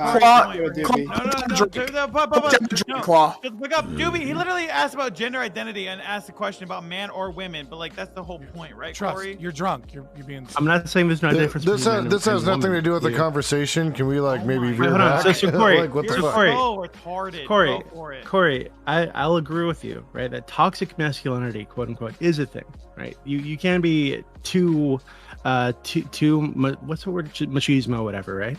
I think I experienced a lot of it growing up from my father, right, who would actively teach me to like suppress emotion. Suppress emotion. I'm not Mexican, by the way. I'm American. I'm a brown American. So who would teach me to suppress like a pain and emotion, right? So I get that's totally a thing. So the point that I was making in the last panel that we're on was that I think it's silly. He said every time your girlfriend smacks you or pinches you or whatever is like, it rises to the level of physical abuse, and you're now a victim, and you now need to go on Me Too on Twitter and make like a Me Too post. I think that's fucking silly. I think people get physical in relationships sometimes, and it's not always abuse. So sometimes you're just fucking around. Sometimes you're angry, and you flick each other, whatever. Shit happens, right? It's not always like, you're not always a victim. No, it's not always a case somebody needs to go to jail for. No one ever said that they have to go to jail. But go ahead, Scott. I want to throw a bone to the bootlicking statists here that want to keep the public indoctrination camps while stealing people's money so that they can force their children into these prison-like mental health facilities. If you're going to keep these fucked system known as public schooling, and you just want to that fucking state dick all day long, what I would suggest is this. If you're going to be proactive about mental health, then you need to be proactive. Fabian was just way too fucking good at that. And if you don't want to destigmatize mental health, then don't destigmatize mental health. And there's a very simple solution to that. What you do is that you mandate that every student, at least 2 or 3 times a school year, is taken out of class, and they, no matter who they are, no matter race, grades, gender, ethnicity, doesn't matter, you go before and you speak for a half hour or an hour, mandated to have a conversation with the guidance counselors. Yes, it's going to be more expensive. Yes, we're going to have to pay more money, but you want to fucking suck that state dick, like you might as well take a little bit more in taxes so that we can have every single person, so that we can have every single person given that they have an opportunity to speak to someone, that they can speak to someone that is a trained psychotherapist. But not only that, they can do so without anyone judging them and like bullying them, because it is a mandated thing that everyone does. So they can do so under the pretense that they're having a mandated conversation without being made fun of for having that conversation. So there's my bone. I thought that was actually a good solution. I think it's great. Right? Yeah, I actually really like that solution. A broken clock every, twice a day. So thank you so much, Scott. I don't agree that he would even agree with that, though. Like if that policy came down, he would probably be against it. I know for a fact he'd be the first one in line, being like, "Fuck these schools for telling us what we have to do for our 30 minutes a day." Like, you would be first in line for like, for a fact, I literally presented it. Shut the fuck up, you drunk. No shit, bro. But like, you're also gonna be the same person that's like, dude. Even if it's not you, it's the exact same template. Like, what are you talking about? Okay, bro. Your whole mentality at the fundamentals is fucking wrong. Bring it down. Narcissus, it's your turn. You said you're gonna have an amazing solution. Nobody said anything about it being of good quality. All right, let's lower our standards here. Yeah, but diorama, right? Yeah, I have a shitty diorama. But yeah, look, and the center, it's school shooting. It's very shittily done. But yeah, this is what I was trying to explain. Like, cops, they're the people who we've recognized are the people who are meant to go in and deal with the violence, usually through violence, in the case of a school shooter, at least.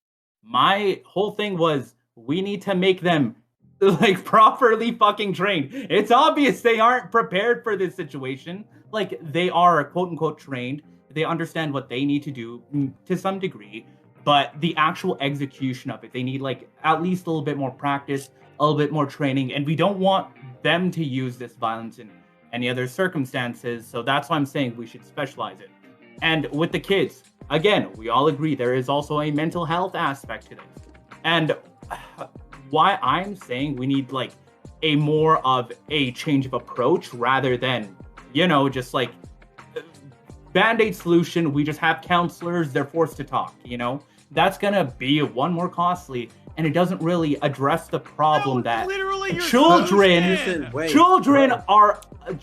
are literally incapable of like taking care of themselves. and that is what school should functionally be. I'm in favor of the kindergartens yeah, program. of course, there's going to be a larger. You literally said that for your opening I'm a statement. big fan Yes, of the obviously, kindergartens that's why I program. did I this. think what we really need to do is just arm very talented children between the ages of 4 and 12 and teach them how to use handguns, rifles, and give them a rudimentary education on mortars and let them defend the schools. Oh my God. Did you say mortar? Teach them how to use fucking artillery. You're allowed to hunt iguanas. Teach them how to with operate a rocket drone. launchers. It's basically a video You're game. allowed to hunt iguanas with rocket launchers in Florida. That is how the fucking government should handle The it. second, You should be able to use nukes. You should be able to use nukes because of the Second Amendment, baby. It's called the kindergartens program. The kindergartens program. Was not based. The Second Amendment was not based off hunting. The Second Amendment was not based off hunting. And the fact that you think it is, I can tell that you are so far wasted, it's not even fucking funny. Bro, I'm an infrared highs fan, okay? That's who I. That's a problem. What does that have to do with anything we're speaking about here? I hate that guy. Fuck that guy. Yeah, Claude, it's like my first time talking. I feel like we've been kind of like rude to you. Oh, sorry, guys. I couldn't resist. But be fair to everybody here, you're like an annoying piece of shit. I think in You're order to insane. prevent So, another school I think shooting, you we should need just to make stop talking sure to that the rest of the Claw panel. gets mental health treatment.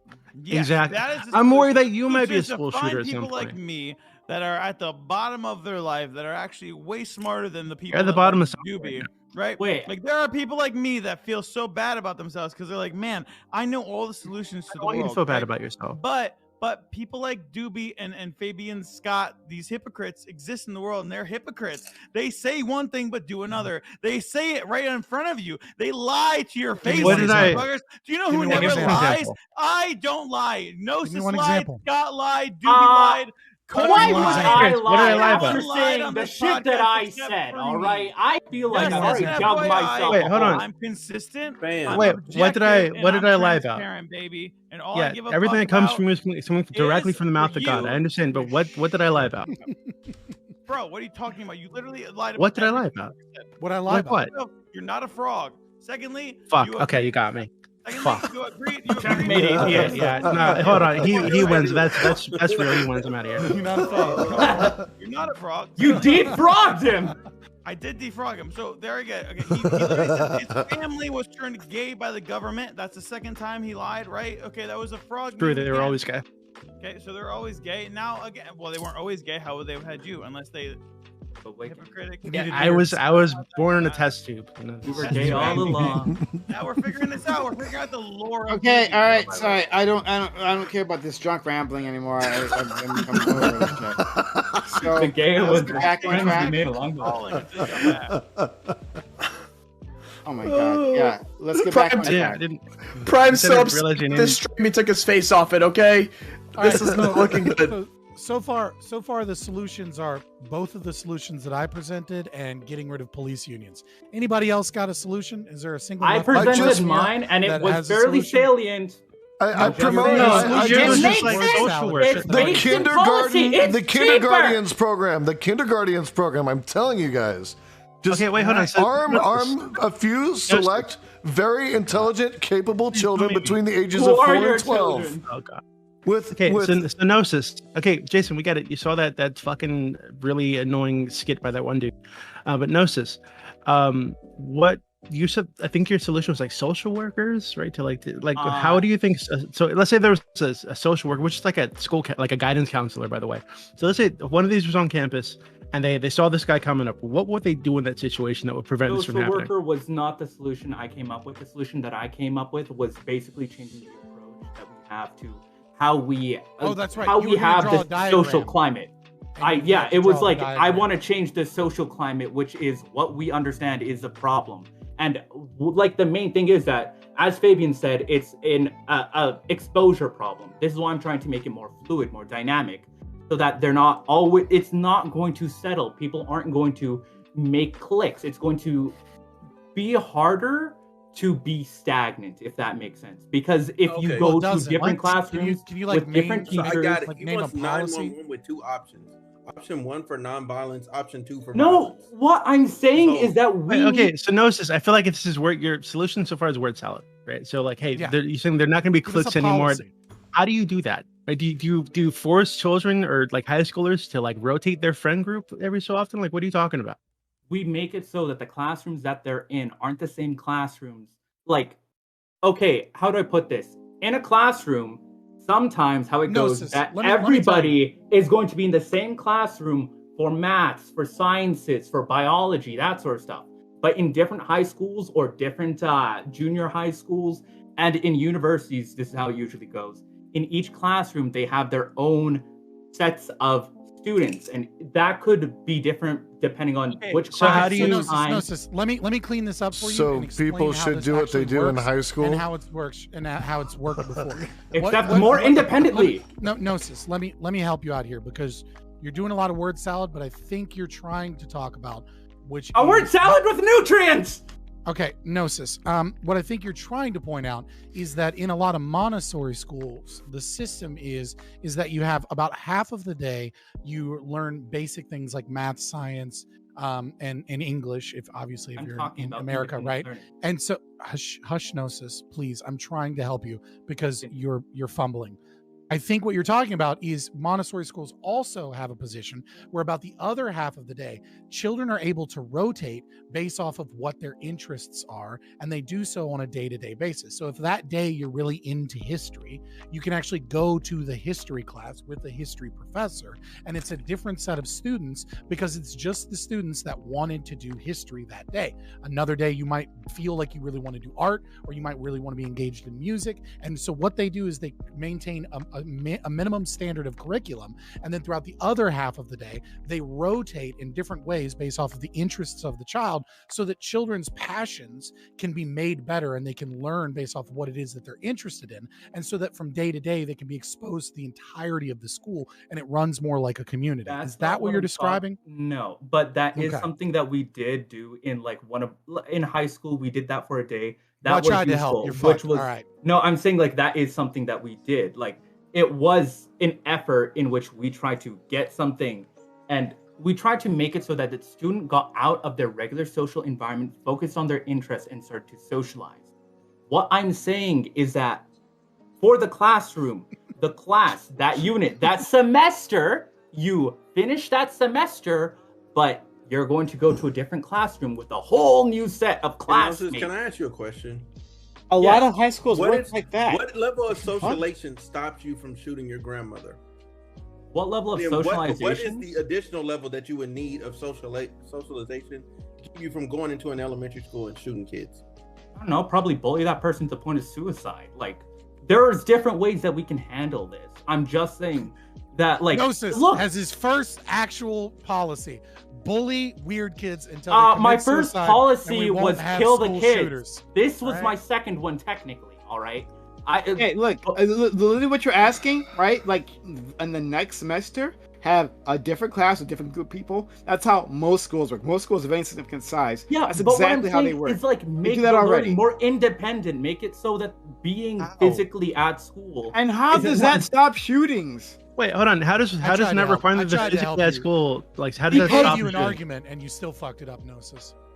If there are less reasons to hate people because you're around people less, and there are people I causing see. less So if you're negative gonna experiences. do That's beyond What if we have I don't think- antisocial? I don't think people antisocial hate personality people disorder. being around less. That's Yeah. sort of antisocial I think- personality Yeah, disorder. people with antisocial personality disorder can live life Listen. regularly. That doesn't Prime necessarily guys, mean prime they guys. should. Yeah, I know. Prime guys. Most of the, Yeah, Prime Gnosis, guys, listen, prime listen, guys, Gnosis, prime guys. listen, Gnosis, Why- real quick, prime real guys, quick. prime Well, guys, I don't prime know. guys. I don't know. Prime I don't. guys. okay, all right, whoa, Prime whoa, guys. whoa, all right, stop. Go ahead, Scott. I've talked a lot Real quick, less. Prime guys. I know, I know, I you're just guarantee interrupting. you I'm just those- making a quick point.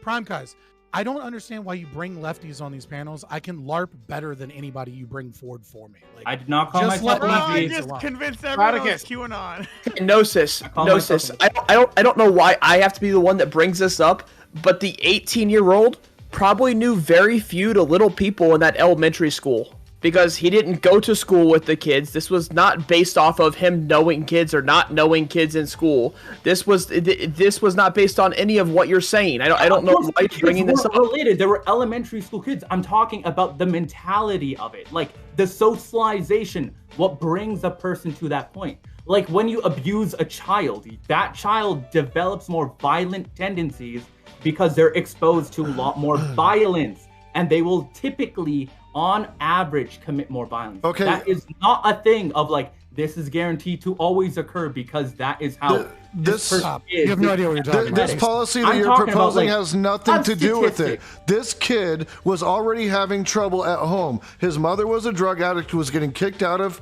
her home by his grandmother. He was living with his grandmother, who also was not very happy with him.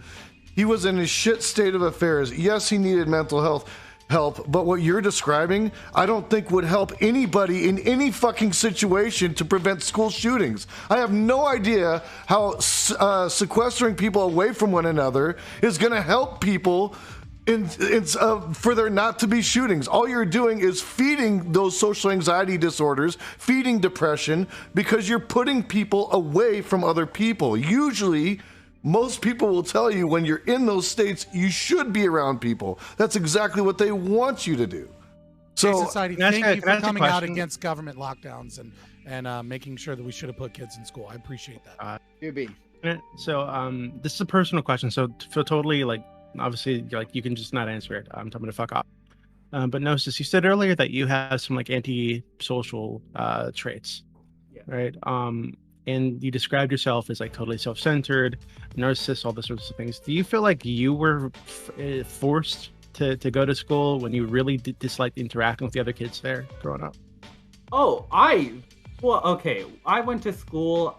I'm going to be honest. Even when I didn't like the kids, I just didn't really care about... Look, I have very low standards for people being alive. I just don't really care about that. Being alive? Okay, by alive, I mean like bears, like specifically, like exist. Okay. That's a more appropriate term. But do you think it'd be better if you weren't forced to like go to a classroom with a bunch of people that you don't like? Because I think it's obvious, but I think you're projecting a little bit. I'm gonna be honest. No, I feel like it would have been worse for me. Like, I'm taking schooling online, but my main thing is like independent learning. When people learn and know how to like take care of themselves and can manage themselves, they're typically better left alone. But when they can't, that becomes a real problem for everyone around them. This is getting us nowhere. Okay, so I don't care. I don't care anymore. This is weird. I don't care. So let's move on to anything else. Holy shit. All right. So I'll go back to what I think Sproutus said at the very start. Talking about police unions, and do we think that the fact that it will be difficult to discipline anyone for their competence here, like makes it more likely that something like this will happen again? Police unions are horrible because they're public sector unions. The idea that you can have a group of people arguing against the state for taxpayers' monies and interests is already like completely fucked as an incentive structure. There's nothing wrong with unions against corporations, but the union is against politicians that pay people and punish people and manage people based off of like no direct investment from themselves. So no, there shouldn't be fucking police unions, just like there shouldn't be teachers unions. And police unions are, of course, going to protect people. But even if people get fired, and even if family members are given some form of compensation for what occurred, all that's going to happen is the local government is going to pay you your own fucking tax dollars back to you, and then cut government programs or increase taxes to offset for the money that they already stole to you and gave back to you. It's a completely fucked system. I hate this. I mean, if we're gonna use if we're gonna use the system that we have, right, then what you need to do is, if we're gonna use the system that we have, then, and you're gonna have police unions, then what you need to do is you need to make the police union itself cover insurance and be directly financially responsible, so that the money is not coming from the state's budget, but is instead coming from insurance companies, and those insurance payments are made by police officers' own fucking paychecks, so that when they get sued, their insurance rates go up, their union union dues go up, and they look to their fucking other fucking police officers, and when they try and do some shit like, I don't know, be in a fucking black poor neighborhood at 2:00 in the morning and randomly fucking pull people over for like inspection stickers, hoping to find weed, and then beat the shit out of people for no goddamn reason, they can be like, hey fucker, our insurance rates are going to go up, and you're taking food off of my fucking plate at my fucking dinner table, and you're harming my family by your bad behavior. You need at least some financial means of policing each other, some incentive structure that causes police officers to police one another, because as it stands right now, the only thing that happens is they take money from you in taxes, then you sue them, which almost never fucking works, and when it does, they give you your own fucking tax money back, and then raise your fucking taxes, or raise the fucking price of speeding tickets and parking tickets. It's a completely corrupt system, and it's fucked. So I really hate this, but Scott is correct. The only thing I'd add is put these cops in cages. That's all I'd add to the solution.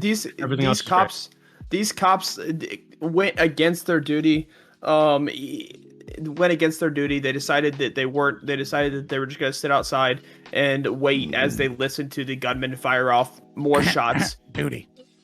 Okay, they violated their oath by sitting outside the school, listening to this gunman fire off more shots, not letting the SWAT team go in, etc. and so on. There's so many places this police force failed that these police officers need to be fired first off, and then second off, there needs to be charges as to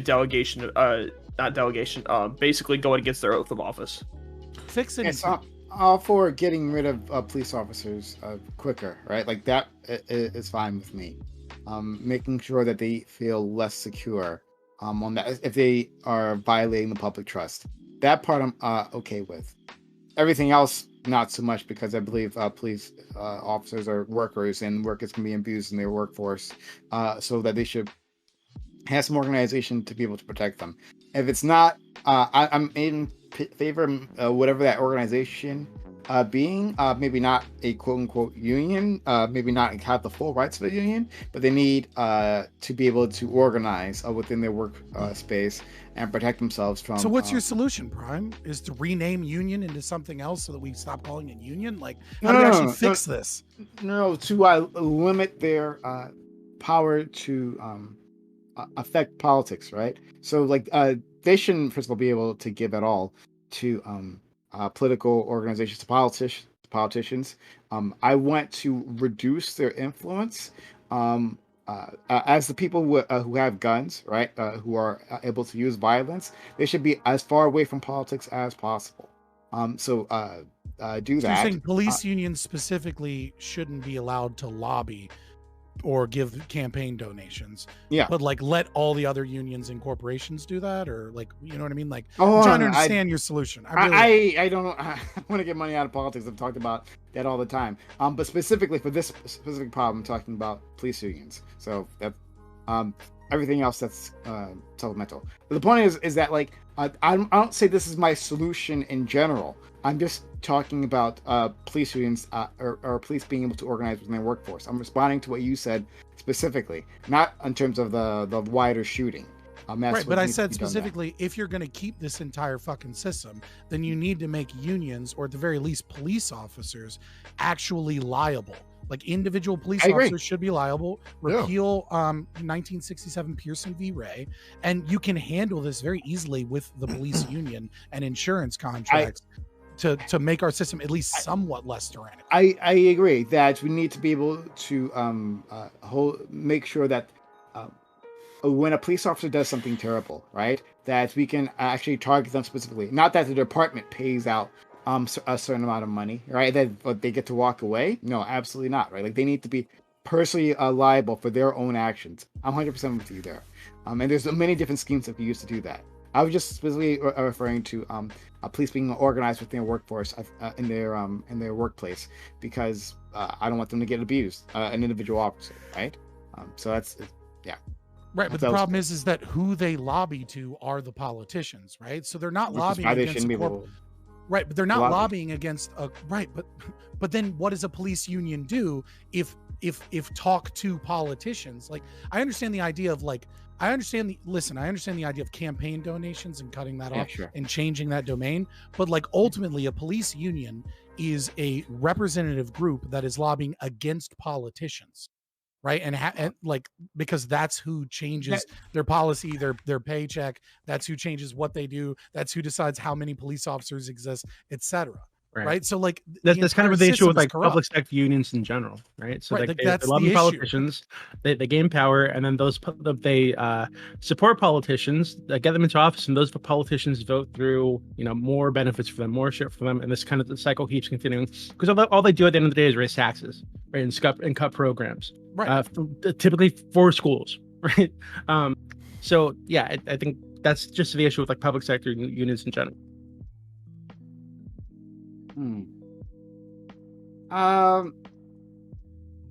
I guess that's a wider conversation. Prime K's libertarian arc starts today. Okay, sorry, no, but I just want people to be able to real solutions organize to with their policing in workforce. America. Like I start there. If there's other reforms needed for that particular sector, especially again because cops have guns, and they have a monopoly on violence. If there's other solutions or ways to reform, I'm open to it. Private policing on to one thing, and then they can have unions. Yeah, private policing is working great for Oregon and Portland, where they are locking up all of the goods that you can purchase from stores behind locked cases with armed security there, because Amazon stores are being bought out everywhere that there are fire bombings. So yeah, for sure, private policing. If you agree with Amazon, just made like 7 half points. What the fuck are you talking about? If you believe in Amazon having a stranglehold on the entire market, then go for it. I agree with you in some capacity. But why would having private police lead to Amazon having a stranglehold? Amazon, bro. Like, are you saying that Amazon would just have like right now? Currently, Amazon would Oregon, just have for instance, I gave you an example. A lot of people were robbing fucking police departments or grocery stores and all different places. So police departments got nixed and debudgeted and whatever, and now private forces are there, security guards, private police departments, all those kind of things, privatizing it exactly like Liberty Scott says that we should have it. So now the only people that can afford police safe things are the Amazons of the world. Now, again, Amazon bought up all of the firebomb buildings that the rioters in BLM in 2020 burned up. So now they bought up all of those buildings. They built up their own Amazon stores. Now they have Amazon guards guarding those places because they defunded the police of the places. So Oregon is kind of like controlled by like Seattle. The whole area is now like kind of Amazonia is what I'm going to call that place, because we're re-elegating what the states are. We're like I feel like you're confusing. I think you're confusing some things. No, like a technocracy. So I don't think on top of this, and like okay, that's cool. But I don't think I don't have to like be here to like sit here and like explain to this all. But, I don't know why I'm trying to make this coherent. I mean, that's kind of the point of being on a panel. It just seems like literally. You don't need being louder doesn't help you crazy. It just makes you look more crazy. So please, I'm just respond to what you're saying. It makes me seem I think you're misunderstanding. It seems like I seem crazy. It seems like you're misunderstanding. So these they didn't defund the police because of the LLM, yes, right? they did. No, hold on. No, please. Wait, hold on. But it wasn't. It wasn't. Whoa! Knock it off. Hey, that's what I thought. Everyone, no, don't do that. Don't do that. When I say stop, knock it the fuck off. Stop it. Thank you. Doobie. Okay. So when I say they didn't defund the police because BLM riots, I don't mean that. Hey, they defunded them because buildings were burned down. There was a push, right, in like a massive like swell. I feel like I'm losing IQ points.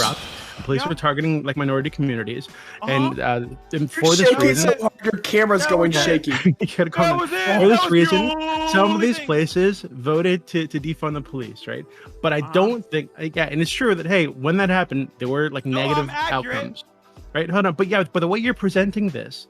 Right, as if hey, yeah, they got rid of the police, and now everything's run by Amazon. So if you have a private police force at the school, everything's going to be run by Amazon. I don't see how you're like making the connection there. About the broad spectrum of exactly what he was talking about, right? He was like, the only solution is to defund the police and have privatized people do it. And I said, yeah, when Amazon controls the police force, this is what happens. And that's the fucking problem. Well, the entire Northwest right now is controlled by Amazon, by a privatized police force, because there's more money being put into a privatized Amazon police force than there is in the actual budget of the police department in the Northwest. So how do you connect that to there being private security guards at schools? if there's no more police, what's left? I don't think No more anybody's saying police, get rid of all what's police. left? They're saying, hey, you should have Yes, private they security guards at the That's school. what all cops don't- are oh, bastards God. means, bro. Well, No, it doesn't. What do No, you it doesn't. mean? When you No, it say does all not. cops My are God. bastards, No, what it does doesn't. that mean? God It damn means that all 90% cops of are the fucking bastards. podcast It literally has been means sitting here what shitting that on means. police Bro, officers.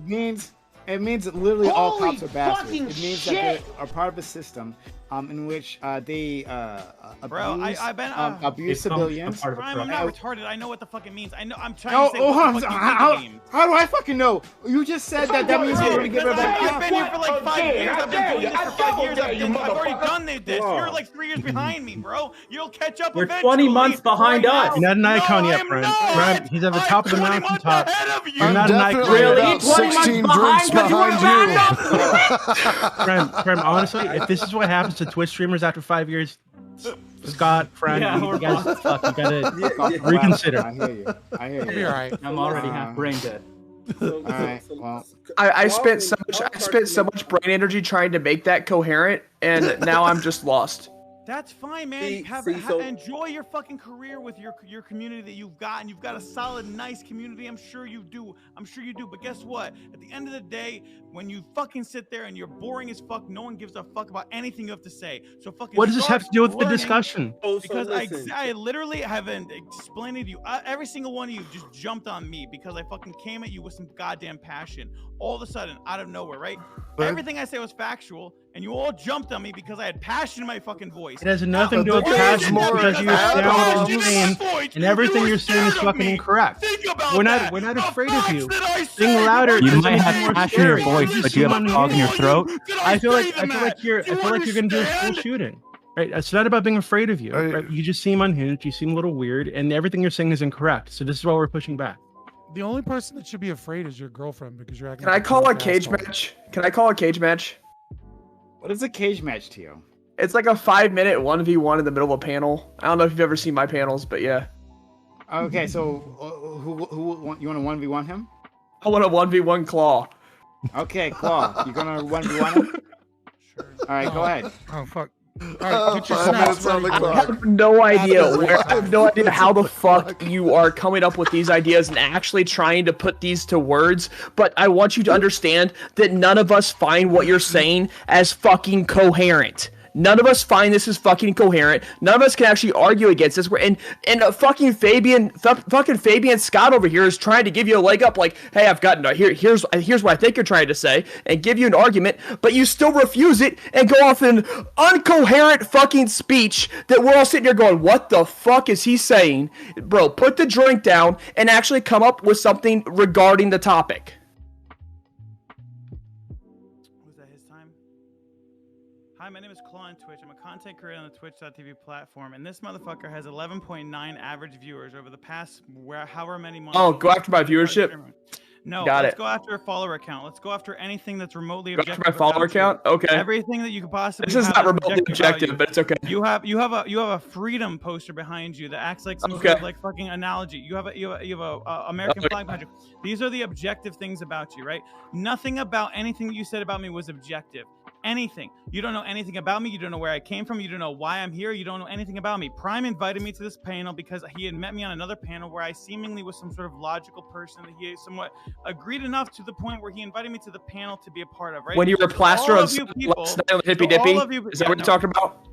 So no, again, I didn't meet him on the Hippy Dippy. I didn't meet him on the Hippy Dippy recruitment podcast. I didn't meet him on any of those fucking things. I met him on a Royale podcast where I kind of came from my ilk is from the Royale podcast, meaning aggressive debate type content where we have entertaining, passionate debates. Yeah, I that won we that. care I was the about. first conservative to win that. You were Keep not going, the though. first conservative to win that. Win He's what? talking about a different Royale. I'm talking about the Raj Royale. The Raj Royale, okay? The thing that fucking started the goddamn all of it, okay? The reason that Hassan exists, the reason Destiny existed, the reason that anything even exists on this platform in terms of debating fucking Royale content like this, that was what it was. And I love that shit, bro. I love that shit. And so I always wanted to be a part of it. And I made that shit from behind the scenes. And now I'm like, man, I really wish I could be a part of it. But when I come to be a part of it, I'm like, man, I kind of hate this shit. You guys all suck. None of you are interesting. All of you are boring. None of you have any good, interesting takes to want to have like a back and forth. It's always, oh, I'm going to try to take something you said and then not take what you said, but instead take something else that it connects to that and rabbit hole you down to a fucking point that I can try to get you banned and canceled with. You fucking loser bitches. Every single one you did that one of those things to me today, and I was fucking embarrassing on all of your behalves. And that's all I wanted to say during my cage. I don't think any of us are embarrassed. Then I would be nice. I think you're the one that's going to be embarrassed tomorrow. Will respect me. I'm not going to respect you, but I it's don't all good. respect you at all. Okay. Disrespect you, baby. Prime, All right. real quick. Prime, real quick. I just want to say two things real quick. Number one, Claw, you sound like someone who's past his glory days, and it's really pathetic. And two, I just, in case she can hear, blink twice if you need help, Claw's girlfriend. Okay. Let's go. Doobie. So yeah, Claw. So I gotta admit, like, we've been kind of mean to you throughout this entire thing. And I started to feel bad, right? Because it's your first time on here. Typically, we're like a lot softer with people, but you started saying some weird shit, and I think people just kind of like took out the claws, right? So I think that you keep bringing up this icon thing and being like, you know, I'm so big on Twitch and I made this space and blah blah. But I got to be real with you, mister. So I looked it up, and across all platforms, you have like 5,400 followers, right? Across all your, you know, YouTube, Twitter, Twitch, everything, right? Instagram, everything. I got 64,000 on Discord. So my e-dick is bigger than yours. I'm pretty sure my actual dick is bigger than yours. I can look up your girlfriend and masturbate to her right fucking now if I wanted to. And so I don't know if like you should be flexing this hard on everybody, right? About how big you are, about how you started the space. You're kind of irrelevant. So just put it away, earn it back, and, you know, maybe in a few months you can swing your e-dick around again. Because right now, it's really fucking small. Pretty nobody cool, gives a Doobie. fuck. Hey, Doobie. Yo, Doobie, you gonna fucking admit to sexually harassing a partner streamer on Twitch again, or do you want me to Sexually harassing? She's got an OnlyFans. Oh, this you is did- totally public content. It's on her Twitter that I looked through, and hey, I got it. Your girlfriend's really fucking hot. Like Link her picture. congratulations, mister. But I think she's proof of the hot crazy matrix. Come on, bro. Because she's with you, right? So I'm willing to speak to her. Bring her on here. I've clowned another dude in front of his girlfriend on here before. I'll do it to you too. That's not a fucking problem. Right? So don't. What I'm telling you. Stop swinging your fucking e-dick around. You're not that impressive. You're embarrassing yourself. Being louder doesn't make you more correct. You will never. You mute yourself. Is he okay? No, Prime did. Look, buddy. Just, I'm telling you, just put it away. Unmute me. It's not that impressive. Hey, hold on. Be aware of who you're speaking to. Like I said, I have 64,000 people on Discord. My e-dick is fucking massive. You can't handle this shit. I split you in fucking half. Don't fuck with me. I just want you to know, this Doobie motherfucker, he came in with some fucking face rig energy. Bro, I'll come at you when you come on with a face cam, bro. Come at me with your you can't fucking speak to me because you can't see my face. Go. Look at me. I'll come at you with my face. Oh, the soy is strong. The soy is strong today. What's funny? Holy crap! Are you dabbing? I'm dabbing on it, bro. Hold on, did you dab? Okay, I think it's true. I think that glass is full of you soy you have milk. memes from 2016, but you're dabbing on here. I'll do What the whatever fuck? fuck it takes. I don't give a shit. You're embarrassing yourself. I have Look, a super hot girl. you seem like an that's cool. Congratulations. I can pay to see your girlfriend's ass right fucking now. It's not a big deal. Girl, bro. See your first My name is Doobie, and I'm gonna be a little nerd and go back to my 60,000 person Discord while I have to hide behind a hold on. face rig 64,000 people. Because I can't My go to the e-dick is gym fucking huge. consistently It's enough, massive. and I can't stop There are more eating people on my Discord server right Twinkies now than to know go you on a fucking exist. Cam, bro. What are you talking about? Let's go. Get on a cam. Okay, all right, okay. Thank you. Prime, please end this shit way faster. God, I don't care. No, sis. Pour No, yourself sis. another drink? Like, you really think you need that right now? Bro, I'm here for blood sports. If he never invites me again, I don't give a fuck. But if I hope he invited me does. this I time, actually told him for a love fact. you, to be I fair. literally asked him, "Don't ever come at me." And like I thought you didn't. You're ask beautiful. it. Doobie, You're a national look up. treasure, I'll and I'm tell you happy right you now, exist. Doobie, how about this? How about you come to my next show. Okay, how about that? I'm gonna rub one out when I think of your girlfriend later. Like I'm actually gonna pull her up. Her OnlyFans. You can do it right now, Doobie. I support dick. sex workers. I support sex workers. I'm gonna pay for it. You know, I'm gonna buy you some Starbucks and I'm gonna jerk off to your girlfriend later. Hopefully you do enough because hopefully she needs some. If she has an OnlyFans I don't know about, you better support her. You don't know? Hold on, she's your girlfriend. You don't know? I don't know. Okay, all right. Let's leave the girlfriend out of this. I'm sorry. Let's leave the girlfriend out. Link it in the chat. I'm waiting. Okay, sorry. Let's leave this his girlfriend out of it. Like, but she's not. She hasn't said anything. I mean, she's not. Oh, that's she's true. Not on here. How about this person? How about isn't it weird that I said the hot girlfriend that my entire identity is now tied to this person because you guys. You keep bringing her up. Nobody gives a fuck about your girlfriend. You keep bringing her up. Better to look at. I'm sorry. You're retarded, Doobie. Don't ever fucking. You're bringing up your girlfriend repeatedly. Nobody gives a fuck. Right? I don't care that your girlfriend's hot. Up and said you were masturbating. Okay. I didn't say I'm looking. I said I'm going to later. Everyone. Whoa. Okay. Everyone. Harassing my girlfriend. Oh my God! Stop it. Knock it off. Everyone. I'm glad I stopped right? streaming. Like this woman is not here. I mean, I think she's in chat. But like she's not on the panel to defend herself or anything like that. Like this is weird. Let's not do this anymore. All right. I would just apologize. I would just like to say that as a parent, when I hear about people flexing about their girlfriends and things, I usually advocate that, you know, if you want to do something positive, that you should have children. But I'm beginning to change my mind on that after having met Claw on Twitch. I feel like it's probably a good thing that his girl is out there and for the streets. And I don't even have a dick, bro. I got a vasectomy and I got the real. Why are we all talking about his girlfriend? I have don't know. No idea. I have no idea. I'm sure she's a nice lady. I don't know this woman. Hey, I feel like So Prem, you're right. Claw's girlfriend, if you're listening, I apologize if I offended you. We can talk about it in the end. She still needs to blink twice though. She's in danger. Yeah, let her blink twice if she's in danger. Or she can come continue to drink from my drink and get me drinks because guess what? At the end of the day, I got a super hot girlfriend. Thanks to Doobie, I'm going to have more of a super hot girlfriend experience than I've ever had tonight. And so thank you for that because buy some Starbucks later, of course. I know. Honestly, I do appreciate the fucking contentiousness of these fucking podcasts. However, I want to reiterate that I come on these things specifically to be inflammatory for a reason. You all need a villain. You do. Right, Scott, I think you've realized that you got drunk and you're acting like a dumbass. Scott, could you at least do it with your villain? He does it well, and he's giving us points that we can work off of. Okay. I try my fucking best, but like my God, I can't even be a heel anymore. Claw on Twitch. We get it. Mind. We get it. You're from an old school. Apparently, used to be famous. Nobody knows you, but in the new school, right? The heel, the villain, actually has to make some fucking What does points. Yas TV have to say about this? Okay, go ahead. I'll listen to Yas TV. 10 viewer Andy, go ahead, continue. I've never heard of you in my life. My name's Gillsby, and I'm from Alabama, and I tell people how to run their show. Oh my God! All right, well, this is weird. You're pathetic. This is very weird. Very, very weird. I'm sorry for every time I got drunk on a Prime panel. I apologize. I thoroughly and utterly apologize. I am so sorry. Honestly, I wish I was drunk. If any of you have any inkling, if you think this is drunk, my God.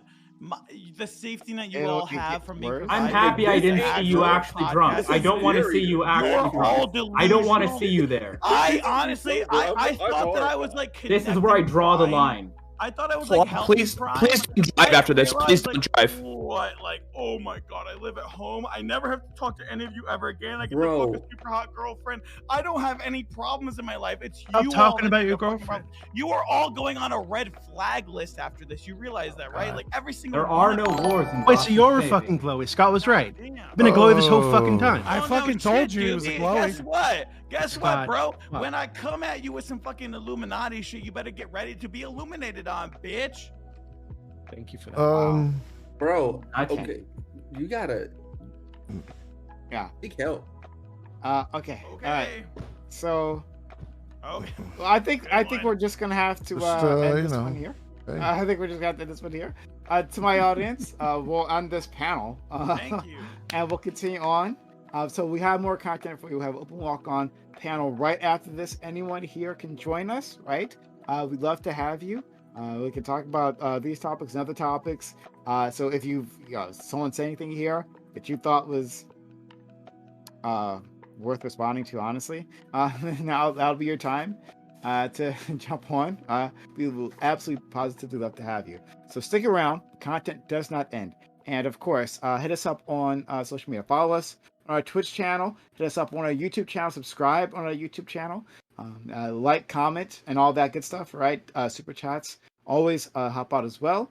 And in terms of our social media, hit us up on Twitter, where we tweet things, let you know what's going on. Hit us up on TikTok, where we're posting clips. And again, I'm sure some of these will end up there, right? So you can relive the moments. Mr. Mumbles, thank you very much for the follow. Discord is where everything happens in our community. Everything else will happen there on Discord. So stick around for that. And join our Discord. We'd love to have you there. Okay. And all right, so I'm going to give an outro to all these kind individuals, but stick around. We do have more content. All right, Sprouticus. Thank you for coming through. I don't even know where to start with this. Sprouticus, I'm just glad you're here. All right, I'm just glad you're here, and that I had your emotional support during whatever the fuck just happened. It's been extremely abnormal for me tonight. It's pretty quiet. I'm usually debating most people, but we had other people in the chat tonight, so that made me pretty quiet because I was just letting that go on. But anyways, you can find me at TheSprouticus at twitch.tv, and you can find me at twitter.com/TheSprouticus. Scott, usually a lot of hate is directed towards yourself, but not tonight. Tonight's been different. Tonight's been a bit different, right? How did it feel? We had a glowing. Yeah. How did it feel being on the right side of history tonight? I'm always on the right side of history because I am an anarcho-capitalist, which means that my ideas almost always come philosophically grounded, both in argumentation ethics and in private property rights that stem from self-agency and self-ownership. So if you want to hear salient points like I made tonight, whilst people were memeing and talking about QAnon and screaming at each other or just getting all of the details wrong, or people like Gnosis that were just kind of like making word salad, and Claw on Twitch, which was making word salad but a little bit more entertaining, it was I that was saying, look, these are the facts about the World Health Organization. This is, the trust that has been degraded in the CDC, and this is why you should have a personal relationship with doctors that share your values, and why we need freedom and information. Weird, every and of single course, one of those things and how I we were said. talking about, and of course we were talking about. And of course, we were talking about when we were talking about the school shooting and Evolved. It was I that brought up statist solutions. It was I that brought up anarchist solutions. It was I that was able to make points for Genosis and others on this panel because apparently they were unable to either get a word in edgewise when drunk assholes are screaming at the top of their lungs, or because they just don't have salient points. So if you want to hear all of the best left-wing points, all the best right-wing points, and of course, the most base and perfect anarcho-capitalist and libertarian points, you gotta come to Fabian Liberty. It's Fabian Liberty on YouTube, on Twitter, it's Liberty_Fabian, but just search Fabian Liberty everywhere and you'll find us. We do philosophy reading night. We do every other Saturday. We're doing D&D on Tailspire. We do a lot of fun stuff, and I think you should check it out. We do a lot of cool interviews, a ton of really good interviews coming up in the works. And we recently had an interview with Tulip R, D-Trans male, as well as we've spoken to Jeremy Kaufman recently. And, hopefully more like that to follow. Thank you so much for your time. And I always love coming here and getting yelled at, but tonight, it was just me making all of the points for the panel, and I was the only one making points, with the occasional bit of science thrown in by Corey Campbell and the occasional making fun of other people thrown in by Doobie. Thank you for that, Scott. And again, your presence is always appreciated, right? That's sincere. Let's go to our friend Jason Society. Jason, thanks for stopping by. It was nice to have you after all this time. Yeah. Thank you. Yeah, it was good to be here. I haven't been on a Prime panel. Oh, it was good to be here. Haven't been on a Prime panel in a little bit. Thank you very much, Prime. I am a cannabis and politics streamer. I like to talk about the intersection between the cannabis movement and politics and the justice system. So you can check me out. I'm usually on at 7:30 p.m. Pacific time, Monday through Friday. And on Sundays, if you want to get a break from all the chaos and Twitch polls and stuff, I host Stonercast, which is where a bunch of people hang out, get high, and just talk about all things cannabis, silly stories, jokes, stuff like that. It's just a good time, a good way to unwind after a week of crazy Twitch polls. So if you're into it, you can find me at Jason_Society on Twitch. And for my hot takes on Twitter, it's Jason Society, all one word. Thank you. Absolutely. Jason, you're great. Oh, man. And yeah, everyone check out his podcast, right? That the Stoner stream sounds like a lot of fun. So I'm sure you'll enjoy it as well. Claw. Claw. This was memorable. We'll leave it at that. Well, thank you. You know what? Froggy Frog, thanks for the follow. Logic Rex, thank you also for the follow. First time you ever Big invited me ups. to a podcast and it's memorable. That's a pretty good thing, right? Hey, I'll say this. I'll leave you all with this, and it's hopefully wholesome. Every single person that was here today, I do not hate any of you. I do not dislike any of you. 99%, and I reiterate that many, 99% of the words that I said today were fake. Okay? I came here today because I fucking hate people that agree with each other. So my fucking job is to just come in here and just think of new ways for people to disagree with each other and be an instigating factor. And I fucking hate the political spectrum right now with the way that it is. And I want to be a heel. And I'm coming in and being the goddamn heel. I'm going to try to do it in a way that's better than other people have done in the past. But I'm going to come in and try to at least allow people to disagree with me, but hopefully not hate me. Okay? So I agree that we will disagree on a lot of policies and politics and logical shit. But at the end of the day, I am 100% lawful. I will 100% agree with whatever the fucking Constitution says and whatever the Supreme Court has led to and everything like that. I try to lead to the system of government that we have. I feel like it's a pretty solid system of government.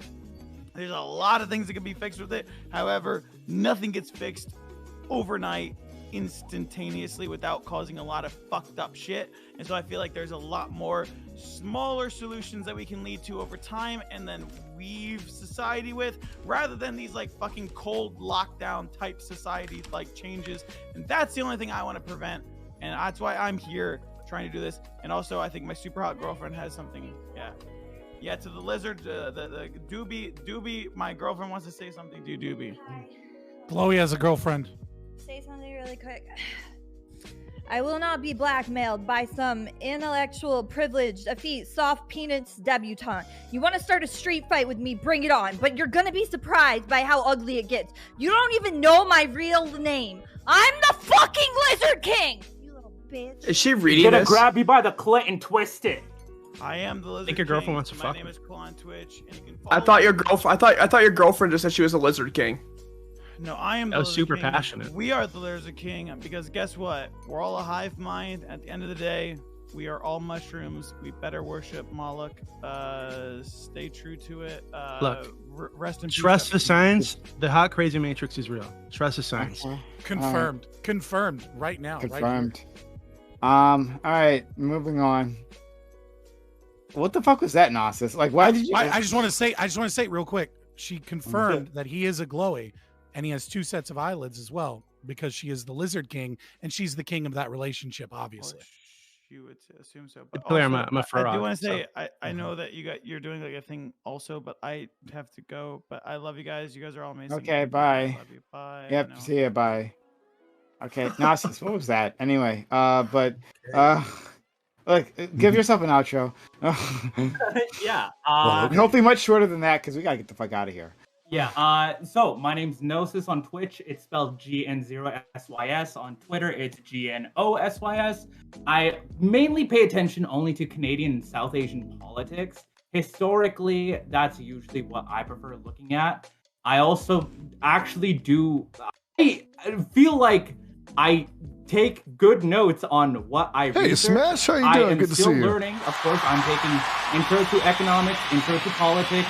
I am still learning, but look, I am trying to put new shit out there. It doesn't need to sound good. It doesn't usually sound good. It's very immoral, very unethical, but somebody's got to stand up for the unethical people, all right? Somebody's got to make the bad arguments. But yeah, no, I understand that the shit that I say is typically really bad. I am just trying to make it so that it's a controlled form of chaos. Doesn't need to be good. It just needs to be done. That's all I have to do. Okay, great. Thank you. Let's go to Smooth. Thank you, Smooth, for coming through. All right. Yeah, man, it was good being here. I didn't say a whole lot. But I can tell like most people here are really researched into things. This is my first time on this panel, so I'll definitely come with more homework. That other thing kind of threw me off, though. I'm not gonna lie. I kind of was sitting in awe and amazement. I couldn't believe that this is actually happening in front of me. I thought these were people that I didn't know existed. Like, for real. Like, people would say this online, and I'm like, oh no, this doesn't exist. And it truly does, and my eyes have been open tonight.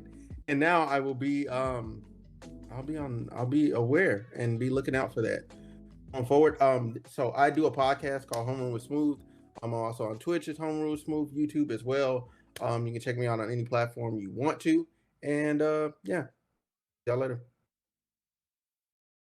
Last but not least, Dark Lord and Savior Doobie. This was. Did you want to save Dewey for last? Because I don't think I got. Oh, I'm sorry. The thing that got moved around. Yeah, that's okay. I apologize. But if you want to save Doobie for last. No. Yeah, Corey, we'll go to you, Corey. Okay. Corey, thank you for stopping by as well. Yeah, thank you so much. Despite what occurred, super grateful to be here and thankful that you reached out. I'm really trying to figure out why Claw got banned. It's quite a puzzle for me. But yeah, got banned. Well, I think they mentioned that they got a 20-month ban, and that they recently. Oh, that ban. Oh, yeah. Okay. Yeah. Can't imagine why. But yeah, it was definitely at the very least entertaining, and still appreciate and grateful to be everyone on the panel with everyone. Doobie, Homeroom, Gnosis, Jason Society, Scott, and Sprouticus, and also Claw. Thank you so much. I'm Corey Campbell. You can find me on twitch.tv, CoreyCampbell84. I'm a biochemist. I do science, politics, research. I do the occasional workout stream. You can also follow me on Twitter and Instagram. Literally, it's Corey Campbell. And yeah, thank you so much. GB, Dark Lord and Savior, thank you for coming through. And thanks for sticking with us through all of this, friend. Much apprecied. Tell the world about yourself. Thank you for having me on. I don't really interact with people like you guys normally. I got to come way down off the mountaintop to get this low. But if you guys do want to find me, if you want to make the climb, you'll find me on the politics server in Discord, discord.gg/politics. Almost 64,000 people. My edict is huge. Your girlfriend's probably seen it. And Claude, I love you. Support your local sex worker. Prem, thanks for having me on. Absolutely. Okay. I'm not gonna let Doobie lie right now, okay? Because when Doobie is getting attacked on his own server, this little frog is lying right now. Because when he's getting attacked, he's watching. He leaves that server and he comes and hangs. Hold out on, with that's us not sometimes and watches Korean street food and dick worm videos with us. All right, like don't even lie. Hold on, it's not because I'm getting attacked. I get swarmed on my server sometimes. A lot of people love me. A lot of people hate me. And then if I'm in a voice channel, they come in and they ask me questions, or they tell me to, to fuck off and insult me for half an hour. And I love it. I love it all. It's beautiful. That's the kind of friendly environment you're going to get on my server. So yeah, discord.gg/politics. It's a great place. Thanks so much for being in my chat. Jesus. Okay. All right. So we'll continue. Oh my God, this has been a weird one. So we're going to continue on with open walk on panel after this, okay? Anyone here is welcome to join us, but if not, that's okay. Thanks for presenting your time, your energy, your knowledge, and your passion, and your fucking patience, honestly. So my community, I know they appreciate it just as much as I do. Have a good one. Goodbye. Oh, thank you. Thank you. Bye, Prime. Thank you. Sorry. I feel like I should clarify. I did not mean to. I'm used to.